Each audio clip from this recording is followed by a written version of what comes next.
Hello, everyone. Welcome to the live stream. How is everyone doing? Well, I hope. What a weird time. We're just all kind of getting through. And clearly, I'm going a little bit stir crazy, which is why I'm doing more live streams. And yeah, we're going to talk. We're going to chat. As always, I'm going to try to keep up with all of your questions. They go so fast, and I talk so much, but we're going to try. And we're just going to spend some time together because we have to. What else do we have to do? We're literally, those of us who are social isolating are stuck in our homes. I have been home. So I had to go to work on Monday briefly because my laptop wasn't working. So I left my home on Monday, but I started this a week ago. So it feels like forever. Yeah. How weird. Mm. Yeah, no one's late. I literally just started. And I always like, just to give people time to show up, I chat uselessly about whatever. Um, how's everyone doing? Oh, yeah. I always get compliments for my cups. My mom would always buy these for me. Mm. The brand is like Portobello or something. You can get them from TJ Maxx and Home Goods, and they're basically that like melamine stuff. It doesn't break. I've dropped these.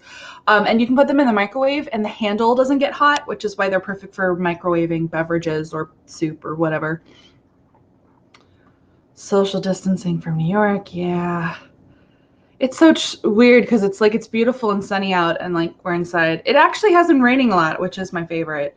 Um, yeah, yeah. So I'll start off by just like talking generally because a ton of people requested because I put up a video topic question like what should I film?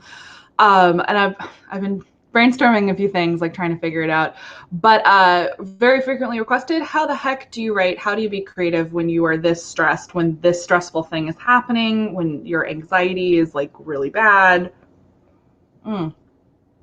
And I'm not like a perfect person. I won't have like a magical solution because being honest, I think it's going to really, really depend on where you are in your writing project, what your personal life situation is, how bad your anxiety is, and how you generally kind of approach these sorts of things. Um, and honestly, it's okay to not be creative right now, is actually my first answer because what a time. This is unprecedented for any of us who are alive now. Like something like this hasn't happened since before all of us were born. And it's weird and strange, and it's okay to be stressed out. I've been watching a lot of TV. I've been marathoning shows on HGTV. Like, as long as I'm stuck at home, I might as well watch other people's beautiful homes. I've been also rewatching things that I know that I like that will deliver a certain mood, and honestly, kind of a dark mood. I'm rewatching Broadchurch because who doesn't love child murder? That's actually helping me with my writing. So that's one of my favorite tips generally for forming a writing habit. I personally really like marathoning media that gets me inspired and in the mood to write a specific thing. So whether that's reading books or watching TV shows or movies that have that tone, I've been watching murder shows, which does actually help me work on murder books. Hmm. I'm currently revising. So creativity, I guess, has a broad definition. I haven't been writing, although I have to. I officially at the point last night in my revision where I have to write new stuff. So the whole book was just like kind of moving things around and rearranging and adding new things until the very, very end. My editor wants a new ending because I have a cause and effect thing where a thing happens. And in my original ending, I found a way to kind of give people a relatively happy ending, and I'm going for the unhappy ending now. So I'm just rewriting it, and I started that last night. So I found a really good graphic. I just realized like I can't share it, so that's like useless. At least I don't think so. I'm still learning how to use StreamYard. Can I share things? I can share a screen, but no, that's not going to happen. Point is, I'll find a link to it because it was Lindsay Ellis tweeted it yesterday. Someone else made it. It's a like a stress thing. It's things you can't control versus things you can control to try to keep you kind of centered. And so, of course, some of the things that you cannot control are if other people follow social distancing, predicting what's going to happen, etc. But what you can control, and these are the things to focus on. And I had already been doing this So this is also like, yay, I'm good, but this is my advice to you as well. Focus on your positive attitude, turning off the news, finding fun things to do at home. Got to do my German counting. This is sign language counting, actually. That's how I learned it. Finding fun things to do at home, whatever that is. I've been playing video games as well, which has always been a stress go-to for me. Focus on how to follow the CDC recommendations. Focus on yourself, what you're doing, what you can control.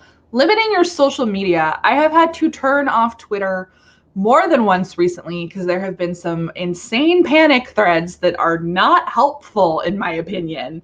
Like, there's a difference between, y'all, you need to take this seriously, please social distance, and we're all gonna die. I don't find that very useful. And this is me saying to you, like, I'm a relatively smart person. I'm not a scientist, but I know enough that it's okay. Like, it's serious, but like, this is not the movie Contagion, which I also rewatched last week, but it was good because I was like, oh, in Contagion, this disease in Contagion virus has like a 20% mortality rate. That's insane when you think about it. So yeah. So limit your social media because honestly, it's helping me. Sometimes I literally cannot take the threads that people are posting, including the threads about their own anxiety. That's just going to give you more anxiety. You can focus on your own social distancing, and you can focus on your kindness and grace. So like, focus on good, positive things, because what a time. What a weird ass time. Oh man. But specifically creativity. So as I mentioned, watching things that are kind of inspiring have helped. I've also given myself a lot of days off. So I'm revising, obviously a little bit different from drafting, but I do have a deadline, and not everyone has a deadline, like a firm deadline that they have to write toward in this time, but some do. I've taken a lot of days off.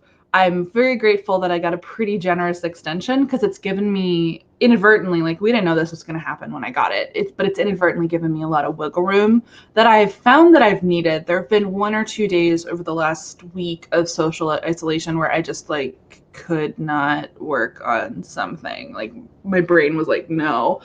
And that's okay. I think generally, unless you're a rare person who really thrives under this kind of pressure and anxiety, or it's literally just like you finally have the time, I think most of us are going to see just a massive drop in productivity. I think it's normal. I think we should accept that about ourselves, and just kind of be kind to yourself. But other practical tips, writing sprints and live streams. I'm seeing more and more of them. I mean, they've always been there in AuthorTube, but like, take advantage of them, join one of them, use that to motivate you to write. Does anyone else have tips? And oh gosh, this chat moves so fast. Okay. Here, I'll just throw up a quick question while I kind of catch up. Do you think including a romance subplot in a murder mystery book is fine, or can it ruin the mood of the book? It totally depends. I personally like romance in my murder mysteries, my thrillers, my suspense, although it depends. We've all read one where it just really didn't work. I personally like it when it's, ooh, the detective, they have a spark, or ooh, that person who's helping them with the investigation, can they trust them? But are they also going to kiss them? I like that. Every once in a blue moon, it doesn't work. So it really depends. And I'd say that if you are not a romance writer and you don't feel comfortable doing it, you definitely don't have to in a thriller, and vice versa. If you like it, you can add it. It is totally up to you. All right.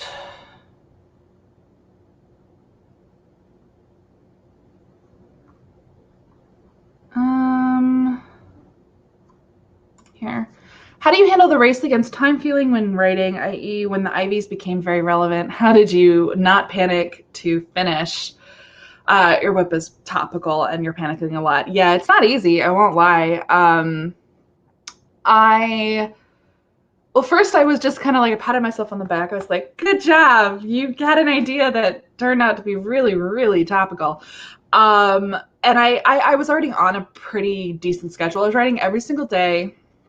I was managing about 20,000 words a month, which is pretty good for me, pretty average for me. And I just kept going. I did this is not going to help necessarily. Okay, so I did put pressure on myself to finish as fast as possible because I wanted to get on sub as fast as possible. This is a situation where I had an agent, and so I did give her a heads up. I warned her. I gave her a very firm timeline for when I thought I was going to be done, and so that she could prepare her reading schedule. And the whole goal was for me to revise very, very quickly and get on sub before the summer.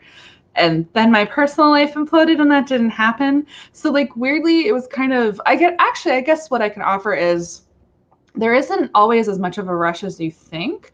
I ended up being fine. I had to take extra time on the book because personal life. And we went on sub in the fall and still sold, obviously.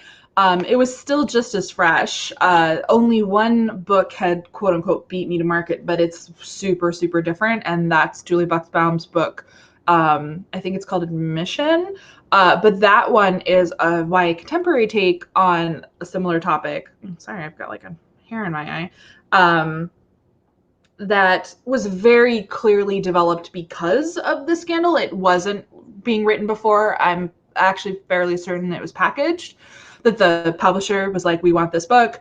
And so it's kind of like there's one book that sold before I managed to go on submission, but it's completely different from my book. It's for different audiences as well. So it worked out totally fine. Because also realistically, there is a package situation where a publisher could say, hey, write this, but 9 times out of 10, if you're already working on something, someone probably can't write it faster than you. It depends. But just stick to a schedule. If you don't have a schedule, get a schedule. You definitely want to make sure you're writing every single day. You want to try to push your productivity as far as you can. Don't skip days if you can. Try to increase your word count through hacks like writing sprints or leaving the house, which you can't do right now, but you know what I mean. I definitely, like, when there were days when like I really had to hit those word counts, I always leave the house, which again kind of sucks right now. But that helps me personally. Here, do I have any tips for researching the trends of different lit markets? You love my videos on market trends and what's dead or thriving. How do you do your own research? Okay, you can be really intense and weird like me. It's an art, not a science. So first of all, I just follow a lot of people to stay on top of it. Now, in fairness, I'm really up on trends in YA because that is the area that I care about the most and that I write in. So like, pick your poison, like get really into whatever you are rating. You need to be following agents who are relevant, editors who are relevant if you can. It's a little less important. There aren't a ton of prolific editors on Twitter, for example. Follow trade publications. The big one is Publishers Weekly for YA. They have Children's Bookshelf specifically. And Children's Bookshelf posts deal announcements twice a week. I read them every single week. Like, it's a skim, and I pay obviously the most attention to YA, but when you read them consistently and enough, and you're following authors, and you see when they announce things, or even sometimes they might tease projects, and you follow agents, and you pay attention to their manuscript wish lists, and you track, this is where it gets really intense. I do this. So you just kind of start to track threads in your brain between, okay, a lot of agents are looking for this. I'm seeing a lot of this being pitched in pitch contests. I follow those too. A pro tip for me, go to whatever like leading, like high selling agent that you are following. And during something like DV Pit or PitMad or what have you, go to their favorites on Twitter and see what tweets they're liking. That's going to tell you a lot. Now, they're not going to sign all of those because the books still have to hold up, but you could also just like pay attention to what actually gets signed, and then you pay attention to who sells, and you start to kind of see threads of what actually has sell through. And when you know what's actually selling, you know what's going to be on bookshelves in 2 years. It's a lot.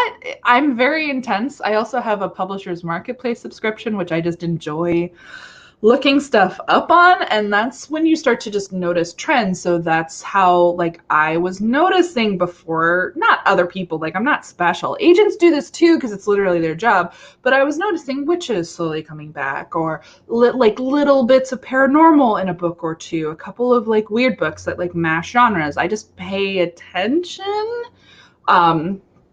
It's a lot. Be intense like me, I guess. Yeah. Here, I'll just throw this up because there's so many questions and I'm like all over the place. All right. How much do you plan out your characters before you start writing? Do you have a good idea about their character arcs, even though you're a pantser? I love this question. I am a character-based writer. I think of all of my books as being character-driven rather than plot-driven. Because I start with character, because I care the most about characters, and I'm a ride or die, like I'll follow characters kind of reader, and a lot of readers are. I mean, I hesitate to say the majority because then you'll always find readers who aren't, or they just don't like your characters. But I'm a character-based reader. Like, if you give me really juicy, strong, specific characters, I will follow them anywhere, including if I don't like them. This comes up a lot in thrillers where the characters will have very strong and specific personalities, and I don't necessarily like them, but I relate to them. That goes in quotes because the author makes them relatable, because they bear enough of that character's soul, so to speak, that like you understand who the character is and where they're coming from, and you want to go with them on the journey, even if you don't specifically like, if you're nothing like them, if you don't really relate to them, and or sometimes don't like them. That is good writing. And so, yes, I plan out my characters ahead of time. I always work on my main character quite a bit before I start, because I need a starting point. I mean, this is all about the lens through which you tell your story. So I have high concept with character usually to start. And identifying who your ideal main character is all about the lens through which you tell the story, because you're literally telling it from their point of view. And that choice that you make has an impact on the story. So taking the IVs as an example, I started with concept on this one. I knew it was about competitive college admissions and murder. And I had to make a few early choices, one of them being that I was going to set it at a private boarding school, which of course gives you very specific set of demographics for your characters. Rich people, basically. And two things. One, I'm not a rich person, never been a rich person. So I was like, do I want to write from the perspective of a rich person? Can I pull this off? One. But B, how relatable is that? And C, what kind of both limitations and insights does that give to the story? And I ultimately went with, and this is a very common technique in storytelling, I went with the outsider. Because it's closer to me, because I would be an outsider in this world as well. The other, but also others tend to be, the outsider character tends to be more relatable to readers, at least in the class-based story. So I chose the scholarship student who is I made her from Maryland because I'm originally from that area. I was like, sure, Maryland. I can mention 7-Eleven. Yeah, I grew up in the 90s. It's great. Anyway, that's the thing. I could infuse the point of view and that character with that outsider notion. Like, she's been in this world for a few years, but it's really not where she's from. And she has family members who are pushing her or pulling her in another direction. And so I developed ahead of time where she was from, what her family was probably like, how she ended up in the world was very important. I decided that she was very talented at rowing because I regret never doing rowing. So she's a rower. And that I also developed that as her kind of interest/hobby. And then I kind of worked backwards from there. So I also had to develop all of my Ivies, who are my mean girls. I had to develop all of them. I usually don't develop that many characters ahead of time, but I felt I had to before I started, because who they are and their personality is so critical to the book. So yeah, I basically created character sketches ahead of time. In this case, what I worked backwards from was college. I was like, so they all need to be aiming for an Ivy League, and each of them should have a different set of kind of interests and talents and skills, because otherwise it's boring if they're all the same. Plus, if you're really competitive about college admissions, you would never be friends with your rival. So I purposefully built it that the 5 of them are purposefully different, because if anyone was too similar to them, they'd kick them out of the friend group because they're brutal. So yeah, I know a basic personality background, in this case, academic interests and talents, Ivy League that they wanted to go to. And I just picked like a few like background quirks for each of them. I also developed the love interest ahead of time for this one. Partly because I was basing him on a real person that I wanted to pay homage to. She is a lovely Canadian that I know. So it's like, oh, I'm going to put a Canadian in the book. So that's kind of where he came from. And that was because the Ivies just has a lot of characters in the first act. I need enough character development to write my first act. And so that's kind of, or up to my inciting incident. So that is how much I did. I did a little less on Stars We Steal, for example. I only developed Leo, her sister to a small degree, Elliot, her love interest, obviously, but not completely, and her cousin, Clara. I didn't develop two of my favorite characters until I was writing the book. So that's Evgenia and Daniel, because they came later in the book. So it's all about where the characters first appear, and that kind of dictates how much I develop them before I start.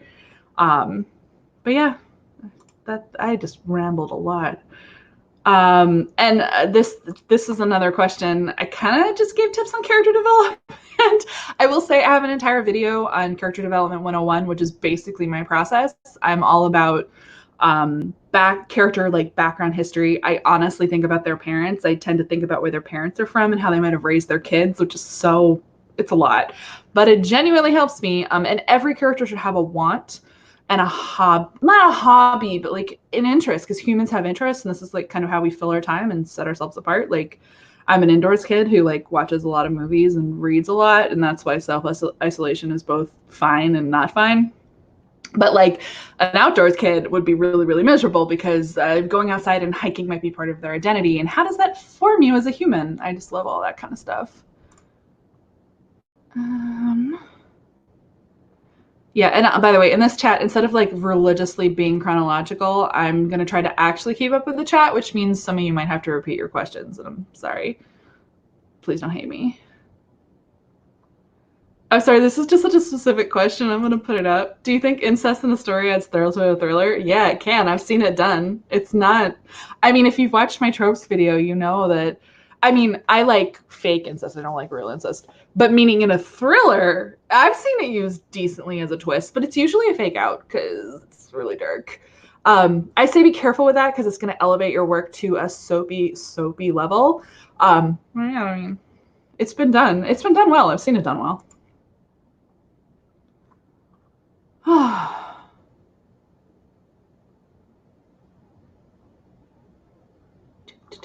I like this question. Would you ever consider writing a nonfiction book on the publishing industry? Yes, I have considered it. And when I first started my Wattpad, and another question was, am I on Wattpad? I am, but the stuff that you'll find on there is basically exactly what's on this channel, except there's more on this channel. So when I started with the whole advice thing, and sorry, I keep like reaching for it. I have like a spot on my computer screen. When I first started like the advice thing, like I'd wanted to for years, but I waited until I had my current agent, and I felt like I was probably going to sell my book. And so I started on Wattpad, and I had this grand idea. I broke my advice into 3 sections. I designed covers. I called it How to Author. It's really, I think it's cute. And my eventual goal, honestly, was to build this body of work on Wattpad and then self-publish 3 books, much like Beth Revis had before me. But then I found that the engagement on Wattpad wasn't what I wanted, which sounds so selfish, but I mean, it's true. I started making YouTube videos instead. Like, I would take the same topics and put them here. And because so many people are audio-visual learners, the engagement is so much better on YouTube. But the long story short is, yes, I have definitely thought about it. I have thought about writing nonfiction, period, before this, and before I did college admission stuff, which I also briefly thought about, and I was like, no. I worked in the exchange student industry, like high school foreign exchange, and I knew a lot about it. I'm kind of a deep dive kind of person. I will learn everything I possibly can about an industry and to just become an encyclopedia on it. I really enjoy that. That's part of my personality, and it honestly really helps me in my day job, because basically anyone can ask me anything they want about any of our channels, because I work in television and I know everything about the brand. Like, I'm that person. So I thought about writing and started to write in the dark ages, like 10 years ago, a guide, a how-to on both being an exchange student and hosting an exchange student. And I abandoned it actually for writing fiction, so everything worked out. But I've definitely thought about becoming a nonfiction writer, period, because of my journalism background. I like research. I like that style of writing. Yeah.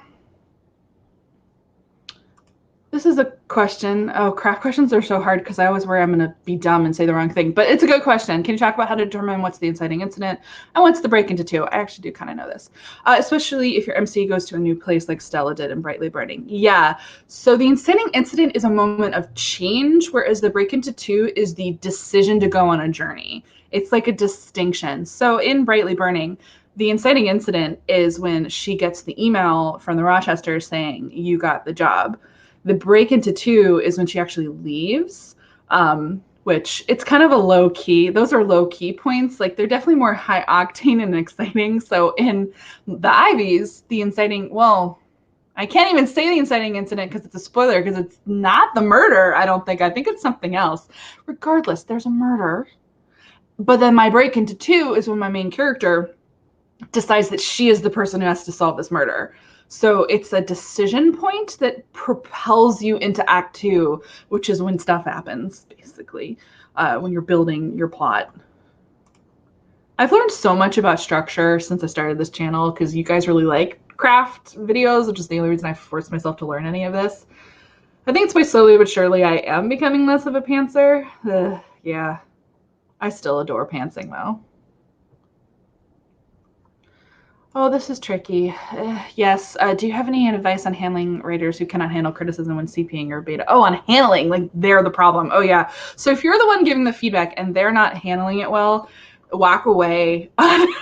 Honestly, unless you're like really close friends already and you really care about this person and you want to stick with them, if they're a stranger and they can handle criticism or they're in your writing group, whatever, you don't need that nonsense. Well, one thing you can do for them, like I'm just going to be selfish. I have an entire video on handling rejection, which is essentially what this is, and you can send it to them. I think I have pretty good tips because they need to work on their own feelings and coping mechanisms and sense of perspective on their work. You, if you are delivering it, there's not much you can do. I have been in this position more than once, so I think I'm a pretty nice critiquer. And then you have moments where you're like, am I? I think I am. I like to be very thoughtful. I use the compliment sandwich. I always start with what I like, but I'm going to dig in. I'm going to say, this just isn't working here. Here you're doing this. And if you really want to be effective and pull in readers, you're going to want to do this. I will ask questions. I'll point out logic holes. It's all to make it better. And frankly, personally, I wouldn't bother unless I cared.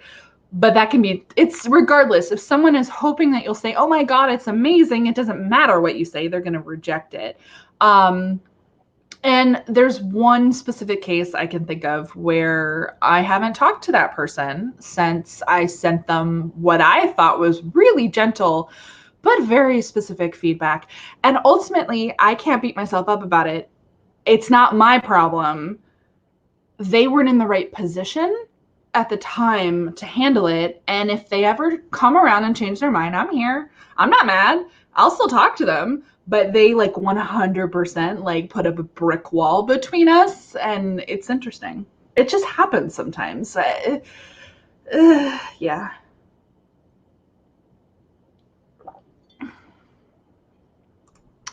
This is always a really hard one. I kind of answered this in the last live chat as well, but if you're being rejected by multiple book agents, how do you know when to quit? If you love your book, how do you know when it's the right choice to give up on publishing it or keep trying? I have had this happen to me. So my second book I ever wrote, God, I loved that book. Oh, at the time I was convinced it was like my ultimate heart book, and then you just learn and move on. But like, it not doing well like really hurt. So, well, first of all, I'll tell you, I just got really, really angry. It's sad and angry. And that's actually, it's why I wrote Brightly Burning, because I was so upset. And that's the thing. It depends on what you want. If your goal, your ultimate goal is traditional publishing and it's just not working on a book, you want to look at time, you want to look at number of agents, you want to look at caliber of agents.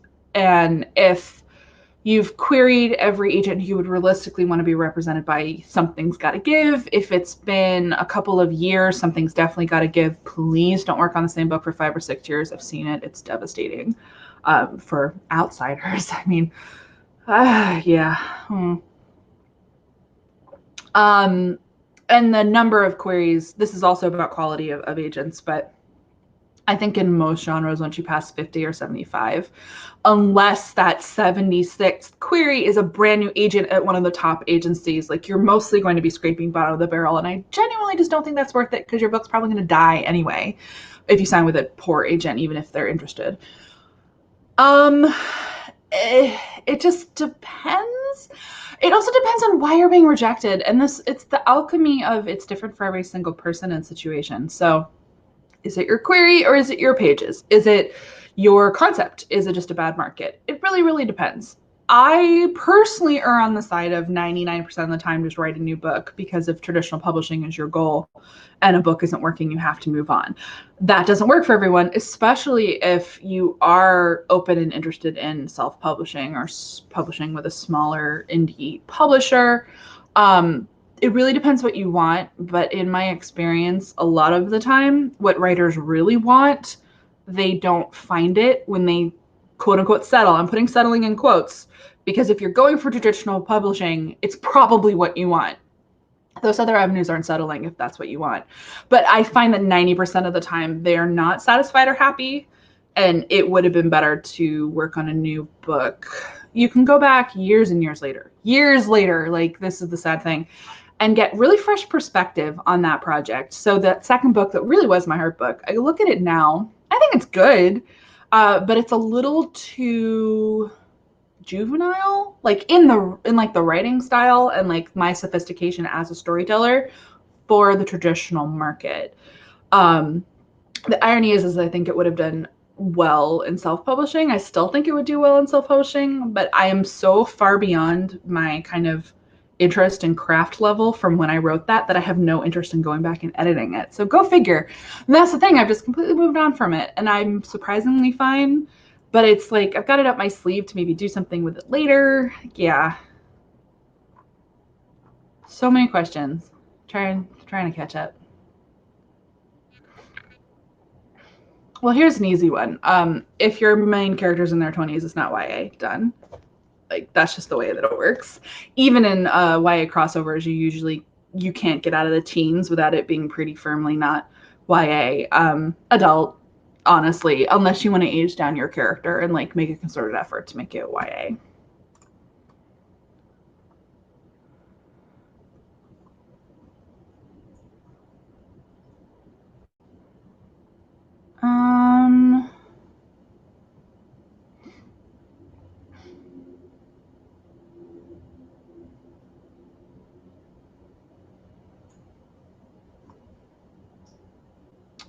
I'll just throw this up quickly.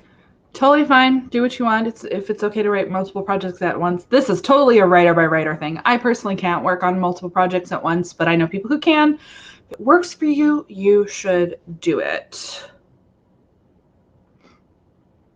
I'm just throwing this on the screen because I know that this is you guys discussing, but yeah, you got a 25-year-old in your book. It's not YA, it's adult. Time travel doesn't do well in YA anyway. It does better in adult, so that is actually better for everyone involved.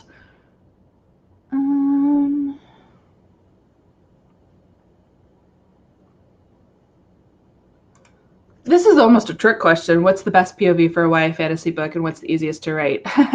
So this depends. The best POV for a YA fantasy book, generally in YA, if you just like really want to like close your eyes and throw a dart at a dartboard, it's first person.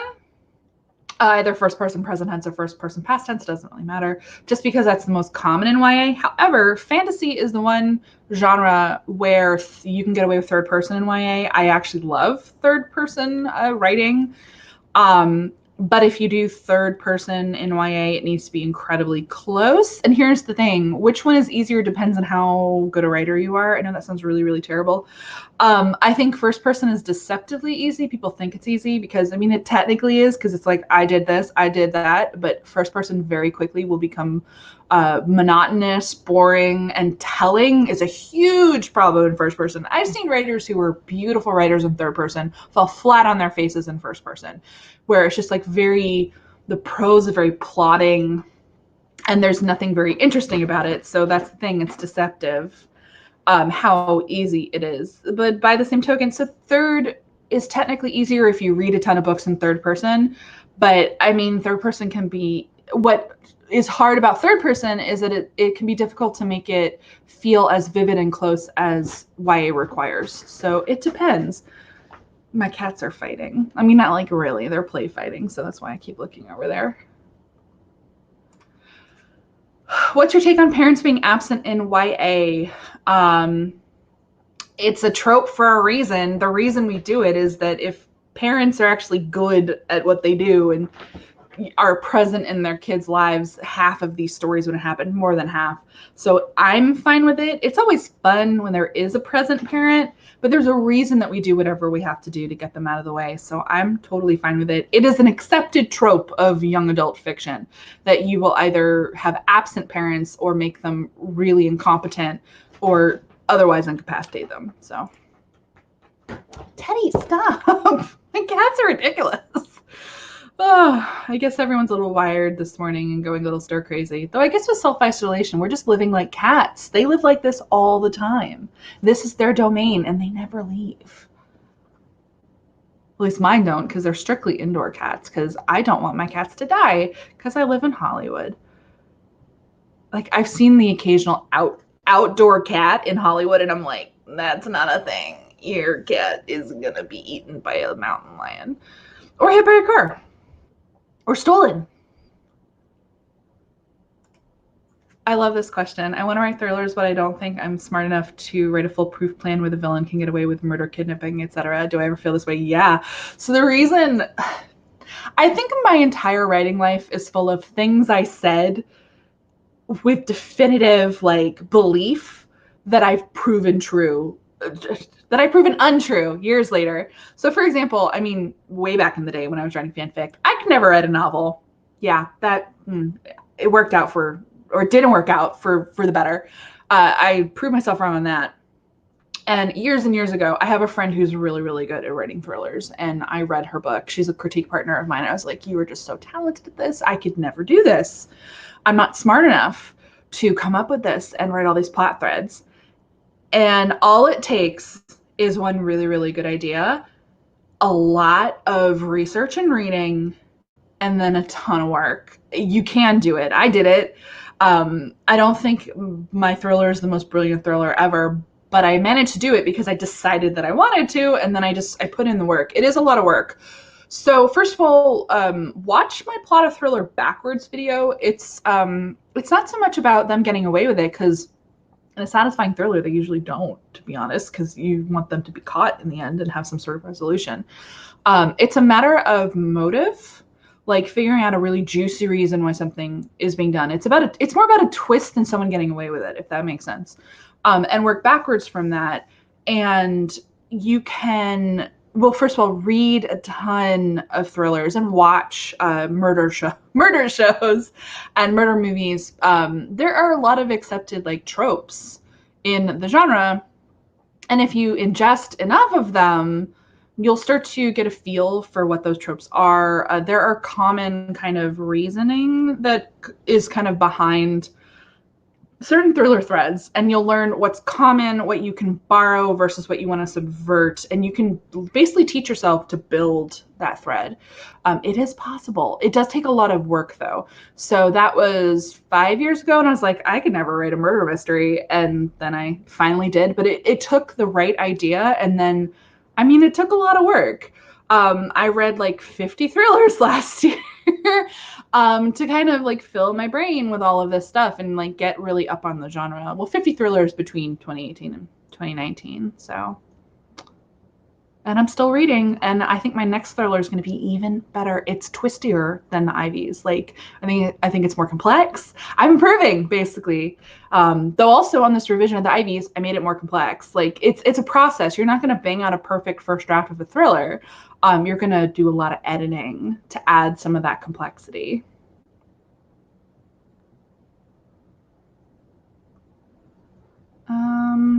Maybe I could answer this quick. I don't know if I've specifically done a video of this on this. I've had like advice that can help for this and other topics. I mean, I'm a pantser, so I'm just going to tell you to write the book. Like, honestly, that's my advice. Realistically, again, pantser. all you really need to write a book is some characters, some wants, some conflicts, an inciting incident, a twist in the middle, something for your third act climax. And you need, again, character-driven writer. You need to know what your emotional arc for your main character is. The emotional arc and the character arc, the growth arc. That should be enough to write a book if you're a pantser.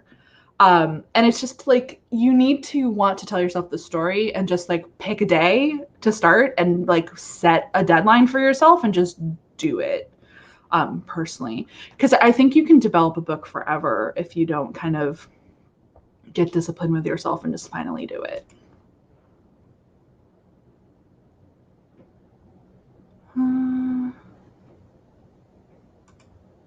What sources do you utilize the most in terms of keeping up with what's going on in the YA industry, trends, what agents are looking for, etc.?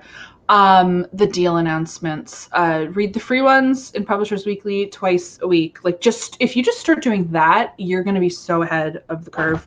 Because like Publishers Marketplace, I didn't have it until I'd already sold a book, and it just happens to be a source I like, but it's very expensive. So find a friend with it. Because I'll just sometimes, when I'm looking up agents for friends who are querying, people who are querying, you'll start to see things in their sales. But really, just read the Publishers Weekly. Tuesdays and Thursdays, they post deal announcements for YA middle grade and picture books. Read through them. So that's the number one. And then what agents are looking for, I don't actively search manuscript wish lists because I'm not currently querying. Also, that feed gets very, very cluttered. But I think what ends up doing it is because I help so many other people query, I look on the manuscript wish list website, for example, and I do that thing in pitch contests. I always like to see like what's buzzing in PitMat and DB Pit, as well as actually in Pitch Wars.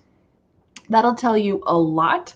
Look at the things that have the most requests, that have requests from the highest caliber agents. Pay attention to who they sign with.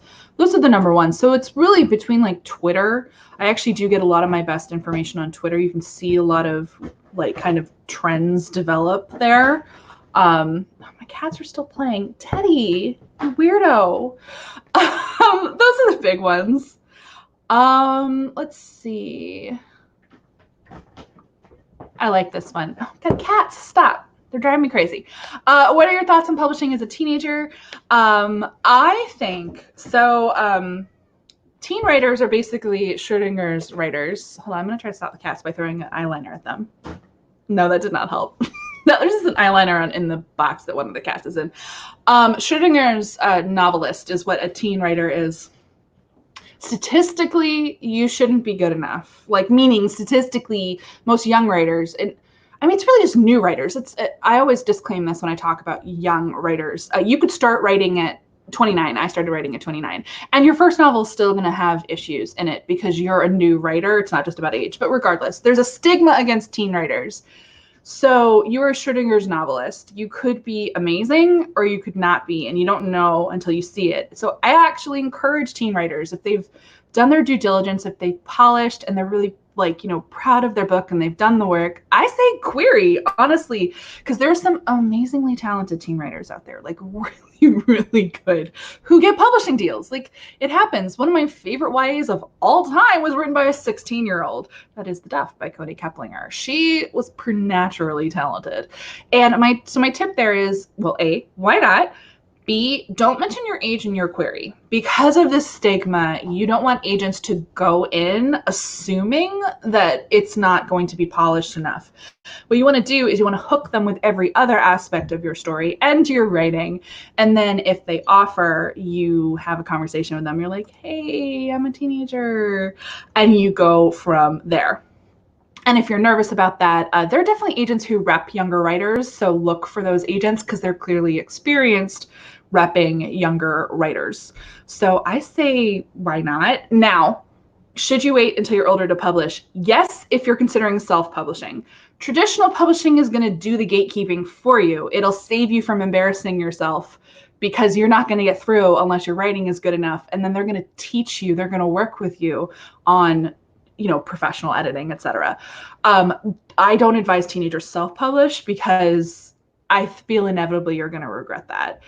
Because it's just, gosh, you're going to be like 30 and it's going to be like so embarrassing. Like, I think about my writing when I was a teenager, which I'm not going to tell you how to find it, but you could, because it's definitely still on fanfiction.net. And I am embarrassing. So glad, A, it was fanfiction, and B, that I did not publish it more widely than that, because, yeah.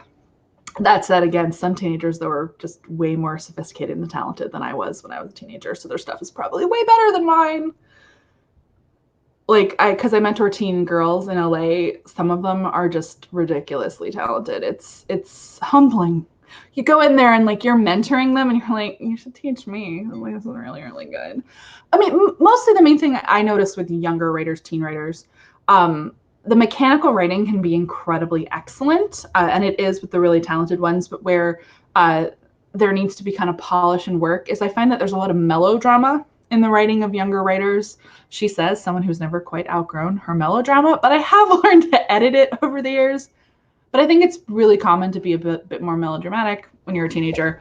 And so a lot of the work can just be polishing and making it a little more emotionally sophisticated. I mean, I don't expect teens to write super emotionally sophisticated fiction because you haven't gone out and done a lot. I hadn't either. I don't mean to slam, I love teen writers, but like that's the main thing I noticed, that it can be beautifully written, but it'll sometimes get like weirdly hammy, and it's like what a younger writer thinks an adult is like. A lot of them write adult fiction, which is also really fascinating to me. Let's see. I did that thing again where I just started scrolling in chronological order and I fell really, really behind. Also, I should tell everyone I'm probably going to have a special guest, a friend of mine who's going to join the stream, which will be fun. She just had to run some errands and like get her face on, so she's going to come a little bit later. Oh, Catherine, that's great. I love good updates. Oh, this is a quickie that I don't have a great answer to, but I'm going to try. Advice for resources if you want to query the British market. I don't know if there's a specific like announcement spot for British book deals like there is in the US, but I feel like there must be. But honestly, something that I do, or at least something that you could do, go to British bookstores, pick up some of those paperbacks, because y'all are a paperback first market, which I find really, really fascinating, and look up who reps some of those authors, like really British authors, to get some of the names of the agencies. But this also might be where you want to spring, but you're still going to have to know the books. For a publisher's marketplace subscription, like it's $25 a month, so you could do it for a month, because again, you can work backwards. You can look up very British authors who are kind of in your space and work backwards to find out who their agents are. Because it is true, the UK industry is very, very different from the US. And if you really want to query in the UK market and have a UK agent, it's a whole other ball game. Sub also works very different in the UK. It's a tight market, but if you are English, they will prioritize you as a writer.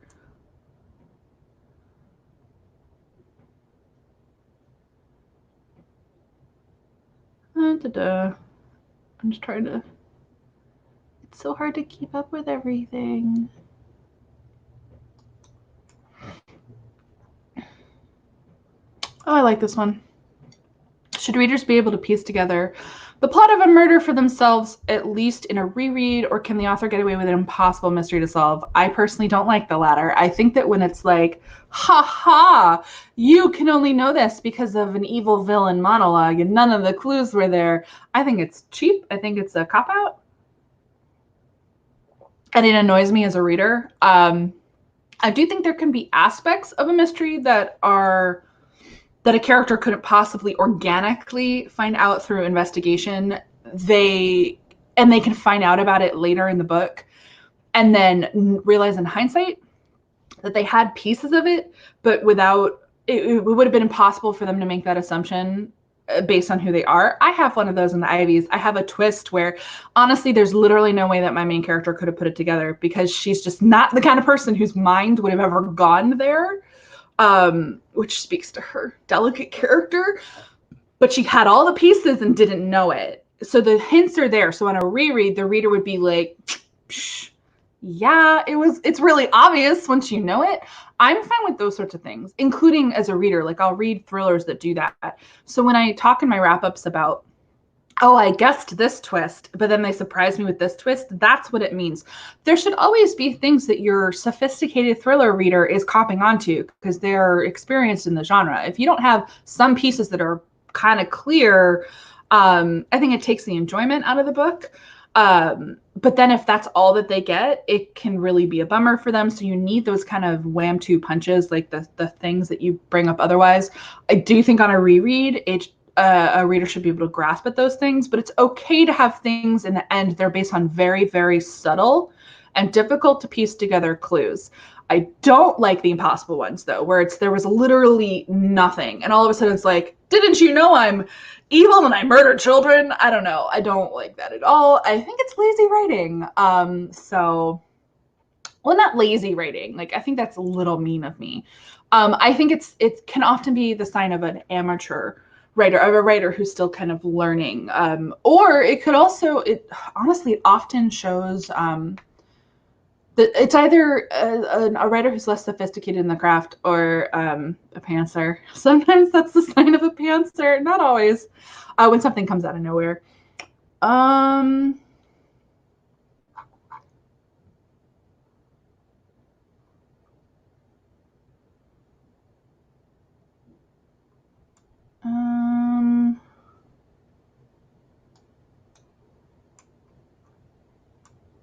Sorry. Watching me scrolling your questions is so entertaining.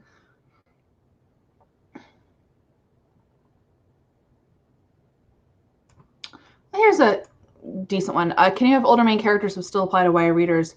Yeah, there are adult books that are marketed to the YA reading category, to YA readers, but they're still adult books. I mean, Veronica Roth's new book is a perfect example. Lee Bardugo's book is a perfect example, Ninth House. And it's a marketing thing. And so that's kind of on your publisher to do their job. Which is a little stressful, but yeah. So it essentially becomes an adult with crossover appeal. The word crossover is basically a marketing term. I think that's the thing that gets a lot of writers. A lot of book marketing and categories and whatnot, genres. I mean, genres themselves are also a marketing convention.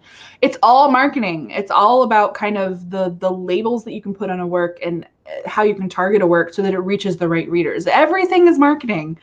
And so it really is down to your publisher to know what they're doing. But it does, of course, start with you querying your project under the correct category or genre, which isn't easy. And also following genre conventions. If you are writing in a popular genre, you need to understand what the conventions of that genre are, or category, because YA, and that starts with reading a ton of it.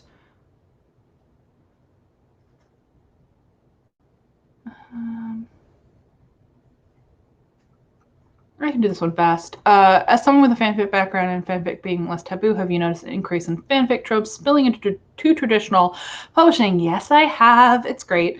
And specifically, I've noticed it with writers who I know come from fandom. I can usually spot them. Sometimes like they're open about it, but sometimes I'm just like, I can tell. And I think that's why. It's not even that fanfic is less taboo. It's that fanfic writers are graduating to professional writing in pretty large numbers. I think that's why. And like I said, I can usually tell when a professional author used to be a fanfic writer. And to that end, very often those books tend to be a little bit niche. They're not as mainstream, but they appeal to a very particular type of reader. So.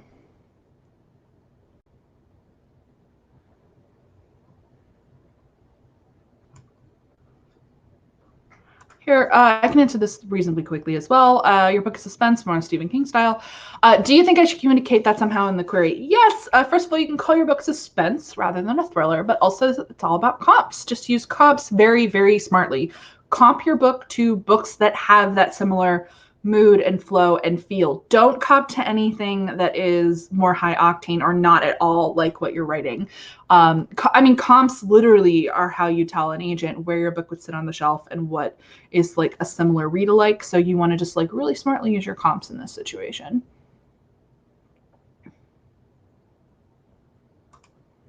I say, why not? Can you realistically traditionally publish a book that mixes Victorian romance, fantasy, and murder mystery? I think the fantasy is probably where it's going to get a little bit tricky, but I still say why not. I can think of one that's, it's not Victorian romance, but it's Georgian romance and a mystery. So Dangerous Alliance by Jenica Cohen is that. It's basically a historical rom-com with a mystery thread, and it worked really, really well. And Gentleman's Guide has several genre mashing going on. A former fanfic writer, by the way. I say, why not? And honestly, YA is currently looking, they're trying to figure out what is what. So I actually think now is the time to write genre mash books. Why not?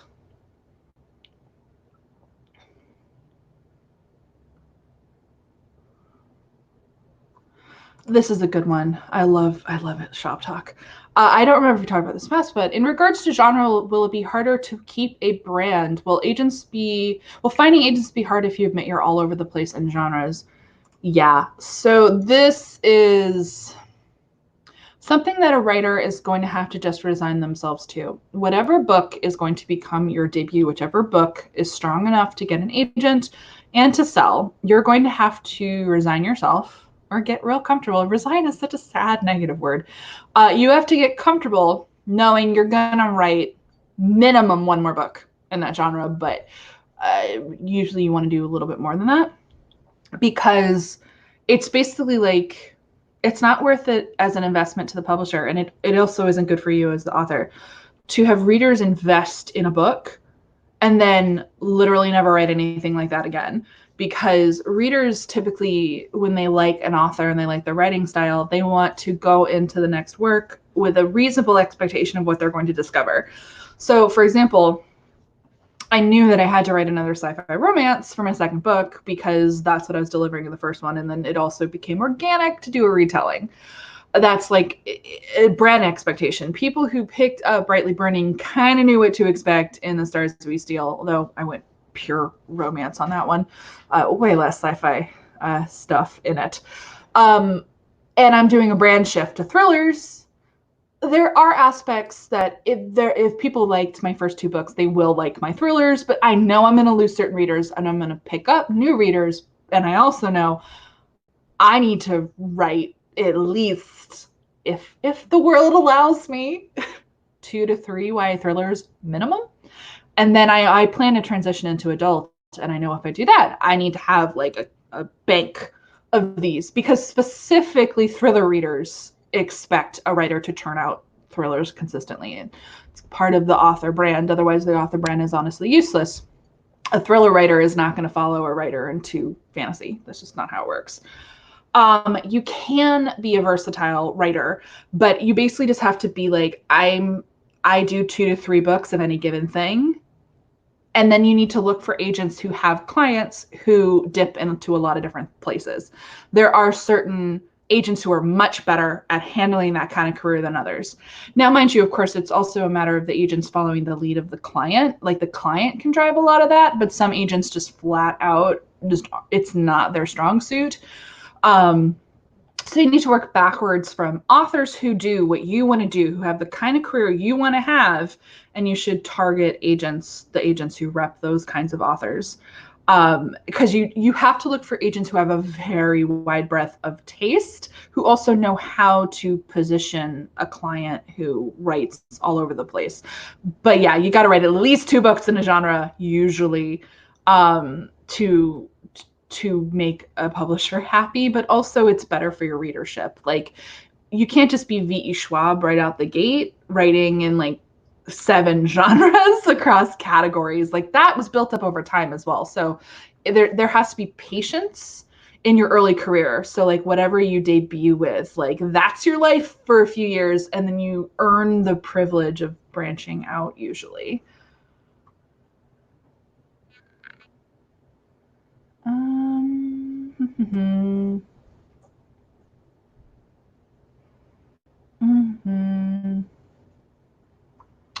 I like this. Do your first drafts run long, short, or within the range you want? If you've ever fallen short, how do you add to it? I am not a short writer, so that's definitely not a problem I have had. I write long. My drafts run long, but also kind of within the range of what I want. The word count that I set for my first drafts, I always blow past it, but it's setting that lower word count that like keeps me motivated. Like my blanket goal for every draft is 70K, even when I know that a sci-fi fantasy is probably going to get closer to 100K. Though actually my thriller is the shortest book I've ever written in a first draft. It was around 70K actually. But in revisions, I mean, we'll see what my editor thinks. I've added 15,000 words to it. We'll see how that goes. Whether I might have to make some trims, which is fine. If it is too short, though, I've helped other people with this. You're missing something, and it depends on the genre. If, for example, let's take a thriller. If your thriller draft is 40,000 words or 50,000 words, you don't have enough subplots. I can tell you that right now. You are lacking some threads. You maybe don't have a B plot. Is there a B plot? Check. That usually indicates to me that your book is all A plot. It's all like point to point to point on a single murder mystery thread, and thrillers need to be more complex than that. So it's you need to add characters, add subplots, add investigation threads. If it is a fantasy or a sci-fi, let's say it's clocking in at 60K, and it's a pure sci-fi fantasy, there's not enough world building, and you're probably lacking conflict. And again, probably subplots, but specifically when a draft is, well, either or. Actually, if you went all in on world building, you might have skimped on plot, and that's why it's short. Or you might have focused so much on plot that you skimped on world building. And fantasy and sci-fi readers expect a certain level of world building. It's why the word counts on those books can be longer. So if in that case, I would focus on that. Let's say contemporary romance. It's similar to a thriller. If you're clocking in too short, you've probably aggressively focused on your A plot, and you're lacking subplots. So other characters, other complications. Complications, I mean, 90% of the time, a book that is too short just needs more conflict. Conflict is what makes stuff happen. And I say look to beat sheets. Make sure you're hitting the beats. Make sure that you're doing all the things that you need to do. First act, second act, third act. It kind of depends on what structure works for you.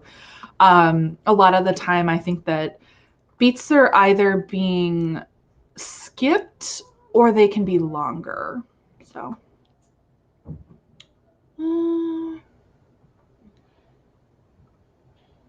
I actually think this is really interesting. If I think graphic novels can ever develop an industry similar to the current novel industry, i.e. being independent from the periodical philosophy of comics, yeah. Graphic novels are the #1 point of development right now in the traditional publishing industry. I can't say how it's going to fall relative to everything else, but I think we're only going to see it go up. More agents are accepting it.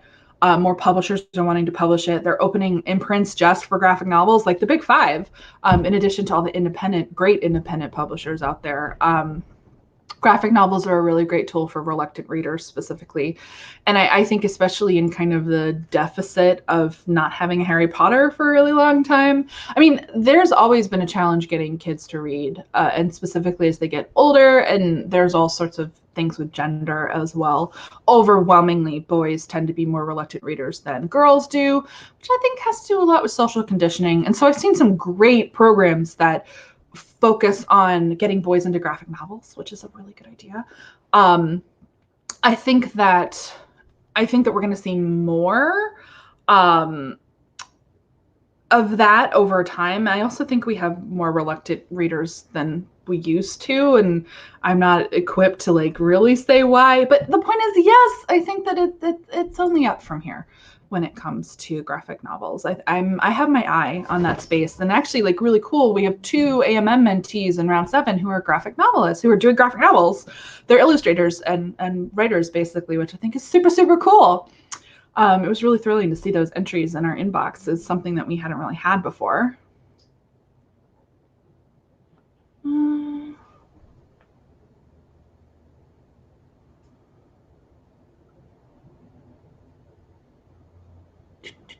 Sorry, gotta catch up.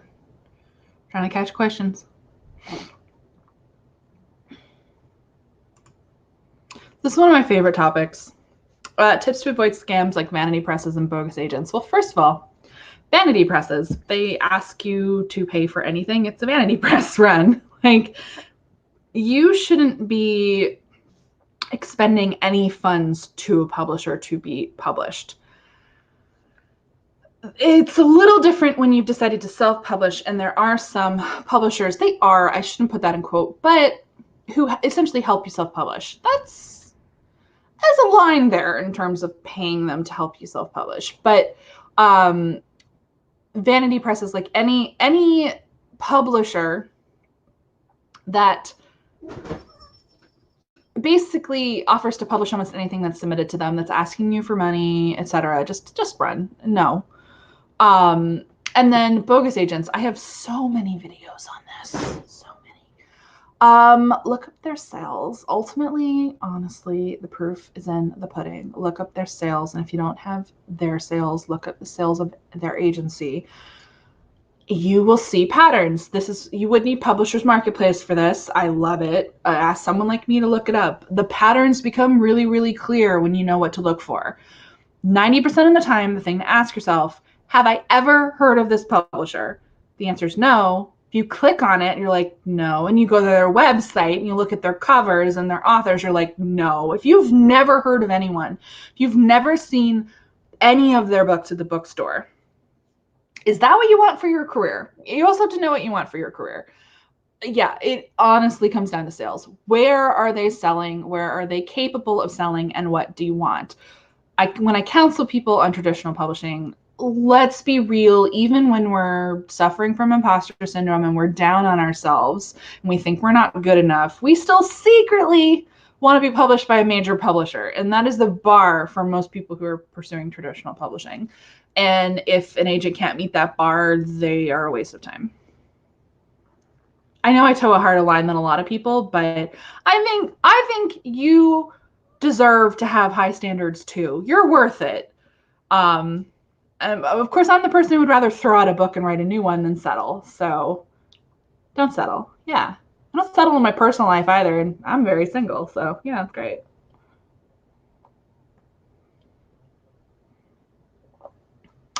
Can I change the title of my novel once it has been sent to be published, or still wondering in the process? So I can just tell you from a traditional publishing point of view, titles change all the time. If a title is going to change, it's usually, varies. It's either before your announcement, after they've bought it, but before your announcement. Sometimes after your announcement, because you'll announce and then they'll pitch your book to the sales team. They'll launch your book with the sales team and they might push back on the title. Typically, titles, by the time they get to the ARC stage, which is usually, but not always, after copy edits, like your title is your title. They're usually not going to change it after that unless booksellers are like, titles are marketing tools, so it's all down to marketing. But the thing is, it's your publisher's decision. Once you sell a book, the title is their decision. And so if you really want to change it, you can have a conversation with your editor, but earlier is better. So I'm not going to put this up on the screen, but I haven't lost weight. But thanks. Fat person problems. Anyway, it's probably because you don't usually see me from this angle. It's also a different camera. Cameras have all sorts of different effects.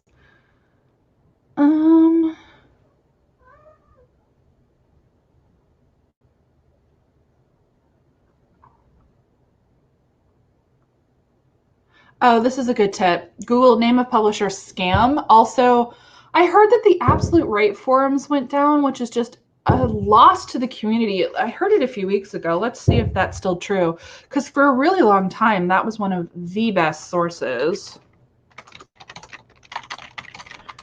And if they're gone, that's really, really sad. Are they there? Maybe it was just the website that went down, but it's not loading. That is such a shame. So for a very long time, there were these forums called the Absolute Right forums where people would have really informative threads about scammy agents and scammy publishers. That's sad. Yeah. How do you choose the title? It depends. And some people are better at titles than others. Some authors have a knack for it. My cat is opening drawers. Why are they doing this to me? PETA, Anyway, I really like titles. I like coming up with titles. At least sometimes I like it until I don't. And I think I'm decent at them. So first of all, just stay up to date on title conventions in your genre or category. Like 90% of the time. Oh, hi, Jenica. My answers to these things are read in your category, read all the time, and stay up to date on deals and deal announcements. Go to the bookstore when you can, look on the shelves, look on Amazon if you need to, and look at title conventions. They go in waves and cycles. Like, remember that trend where every YA book had like a single word title? That's not the trend anymore. You can still, I mean, you could maybe do it. And then there's the trend of a blank of blank and blank where they all blur together and you can't remember what any of them are. Yeah, that's fun. Blank and blank, like Shadow and Bone. That one's okay, but again, then there's like, so like you look at the conventions and then you try to think of thoughtful and evocative words and phrasings and combinations that evoke your genre, because title conventions vary genre to genre. So titles that work in sci-fi aren't going to necessarily work in YA contemporary. In fact, a ton of the titles I came up with, potential titles for both Brightly Burning and The Stars We Steal, sounded like contemporary novels because so many contemporary novels use stars in the title, and I'm mad about it. They have co-opted a sci-fi word for their books, but it's kind of funny. So yeah, it's just kind of being smart about that. You can go to your agent for guidance as well. You don't have to have a perfect title when you query. It's good to have a good one. It doesn't have to be perfect. Always make sure it's not the title of a book that already exists. And if you are just bad at titles, like have your agent help you brainstorm before you go on sub or once you've sold the book. And ultimately, who chooses the title? It's actually your publisher. But it's usually your job to kind of come up with the ideas at first. It's just, you get used to it over time. As friends, like if you know someone who's really good at titles, talk to them. So yeah. Right.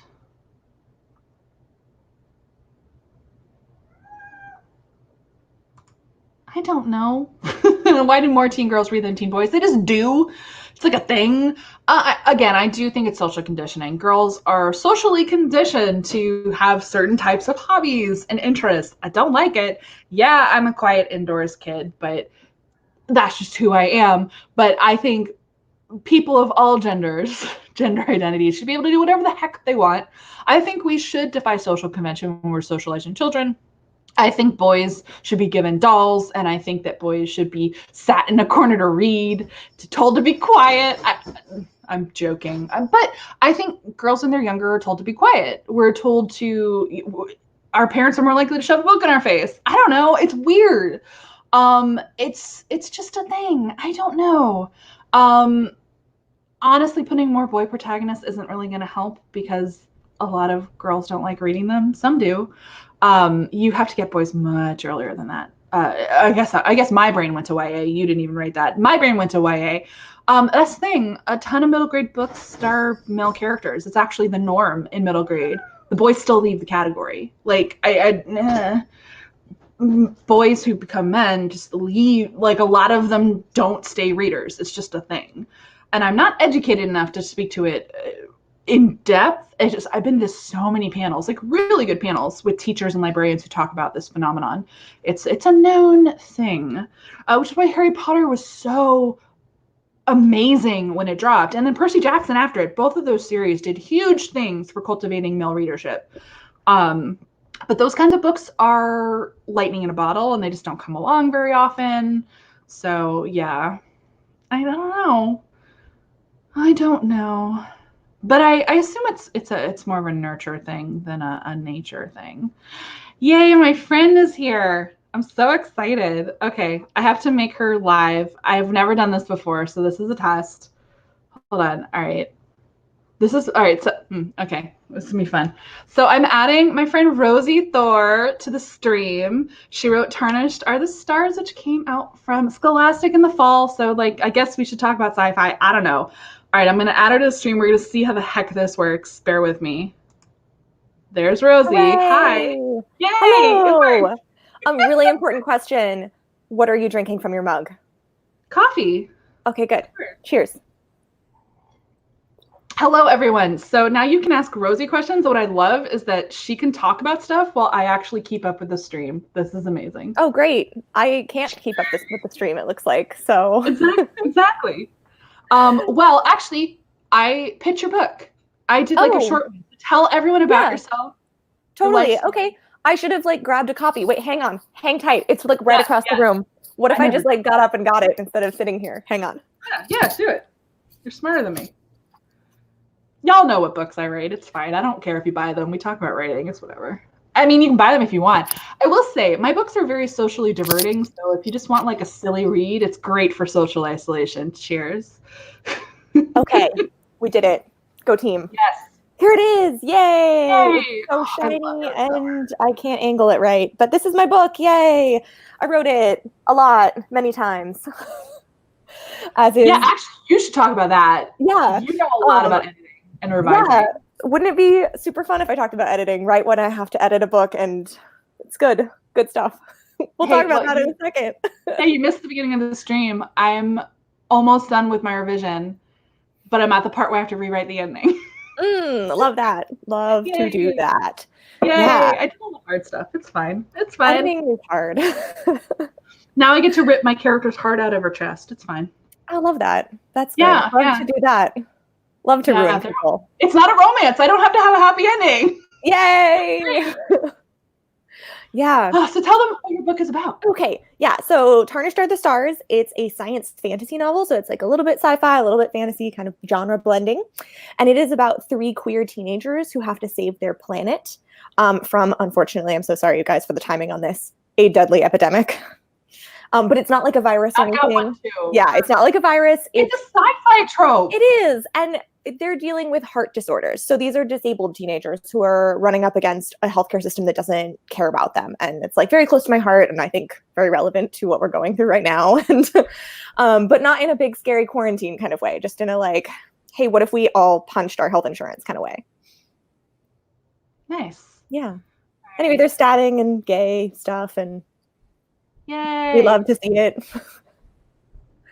All right, I'm going to throw questions up on the screen. I've just been like randomly answering questions. So this is a fun one. How do you successfully characterize your characters at the start of a book?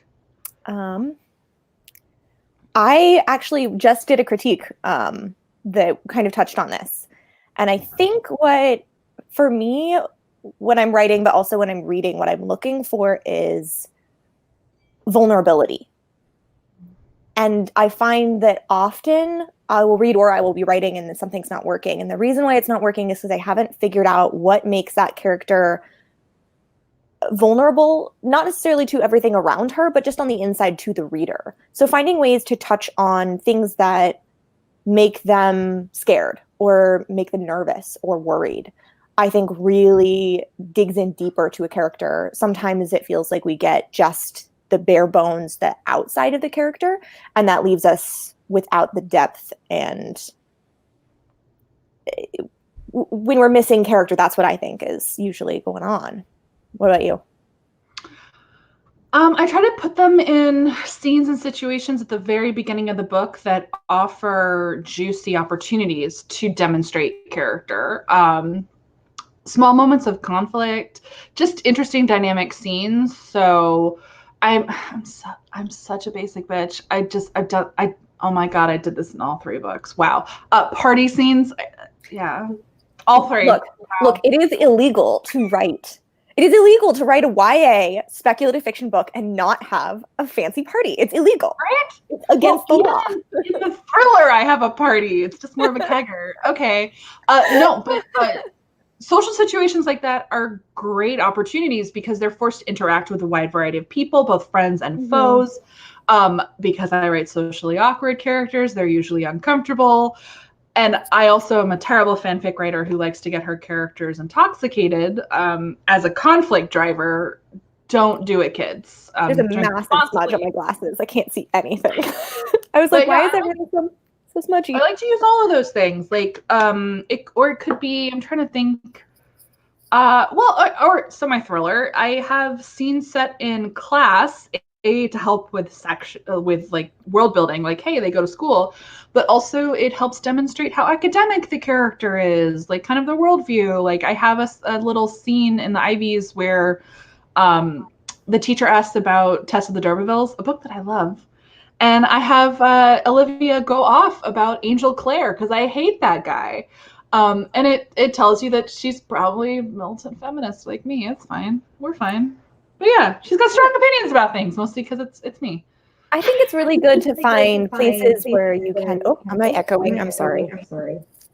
You're fine. Okay. That's really weird. I'm echoing for me. Anyway, I like to find places where you can juxtapose character with world building elements or